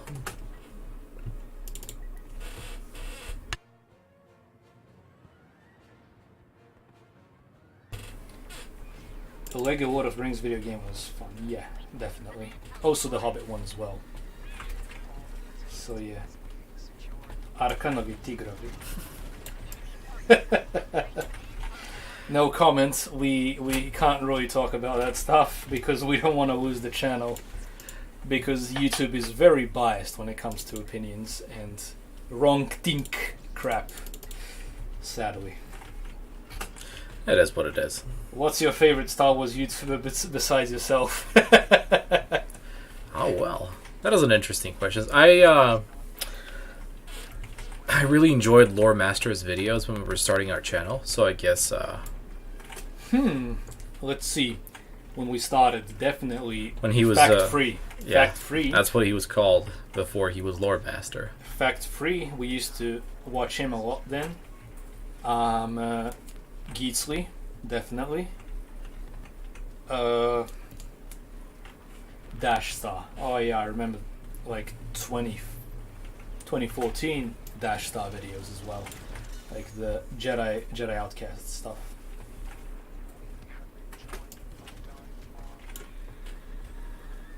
So yeah. Oh look, we have a super chat from Hunter Williams.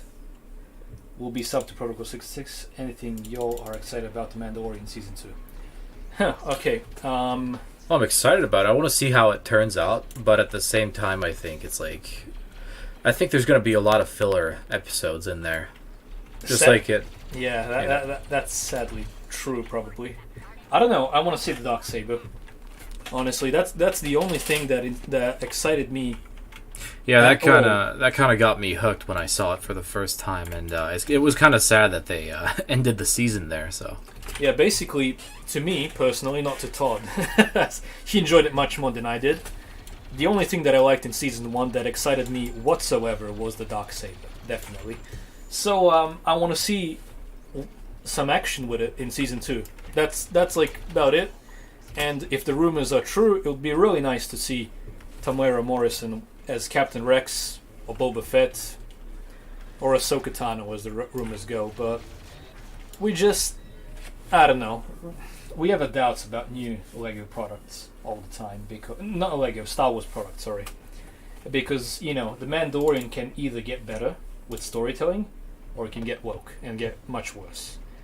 And the problem is that people have overpraised season 1, at least we think so, and now Disney's gonna get comfortable and simply do the typical thing, and, you know, shove the agenda in it, which we wouldn't like to see at all. Thanks for the super chat once again. Thank you very much, man. Favorite Lego Star Wars minifigure. Custom Captain Rex that a fan sent me 3 years ago, or two years ago. Just can't remember the name of the channel, just forgot it for a moment. A Lego minifig maker. Yeah, just type in Lego minifig maker. I think he has around 400 subs for now. He definitely deserves more. He makes handmade Lego minifigures. And he sent me a custom Captain Rex because he heard in one of my videos that I never got an official Phase 1 Captain Rex. So now I got him, and he basically used aluminum plates to make his armor, his shoulder pads and everything. Very detailed, amazing minifigure. My favorite out of all of them. Very thankful. It's the first and only fan mail that I ever got in my life. Absolutely amazing. Sub to his channel, The Minifig Maker.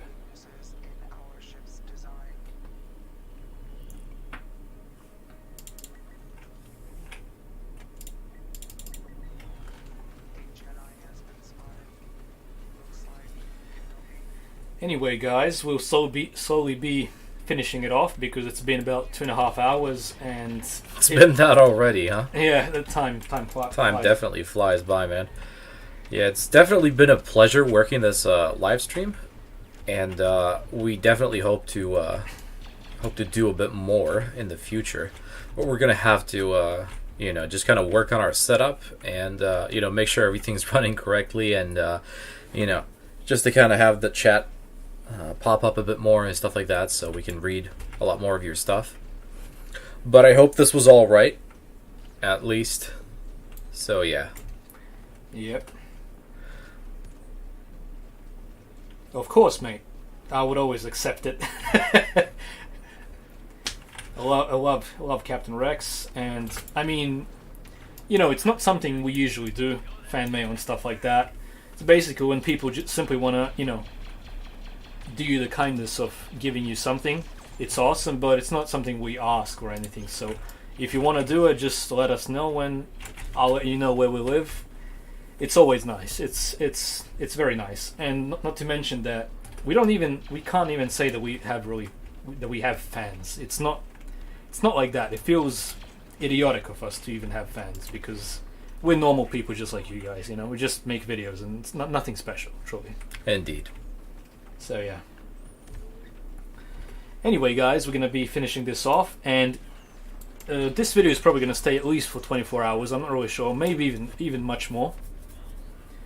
It depends, but yeah, if you like this, let us know right now if you want us to do this more often. We can do it once a week or even twice a week, because we need to fill in the void when we're making videos, because it takes a lot of time. So we want to do some live streams on maybe on certain topics, and who knows, even some of you may join us here as well sometimes. Yeah, if we do like a collaboration with maybe Star Wars Elseworlds, for example. Indeed. Ryan Kinnell, Jeremy from Geeks and Gamers, who knows? There's plenty of options regarding that. Indeed. There's never a shortage. Yeah. Also, you can join our Discord server, but it's sadly too cancerous as well. We'll put it in the description below here on this video after we finish off. So I would say it's under moderated, and we definitely have to appoint some admins for that. Yep, definitely.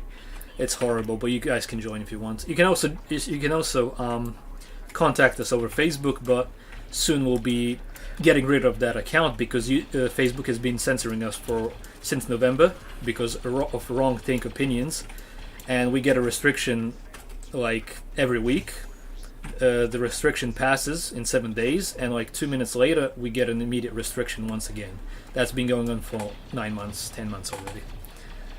Yeah, so we're going to be shutting that down, and we're going to make a new one, and we're going to be more active there. So, but for now, you can contact us over there if you want to, and also leave a comment anywhere. We'll try to answer it, but we get a lot of them, so sorry if we don't. Indeed. Alright guys, well that's it for this live stream. We're going to be cutting it right now, and I hope you all have a good evening or a day, wherever you are. So, yeah. Yep. It was a real pleasure, and we hope to see you next time. Yep. Also, Captain Rex, you can be, just so you know. Why not? Anyway, see you guys later, and may the Force be with you, and God bless. May the Force be with you always. You rebel scum. Cringe. Cringe.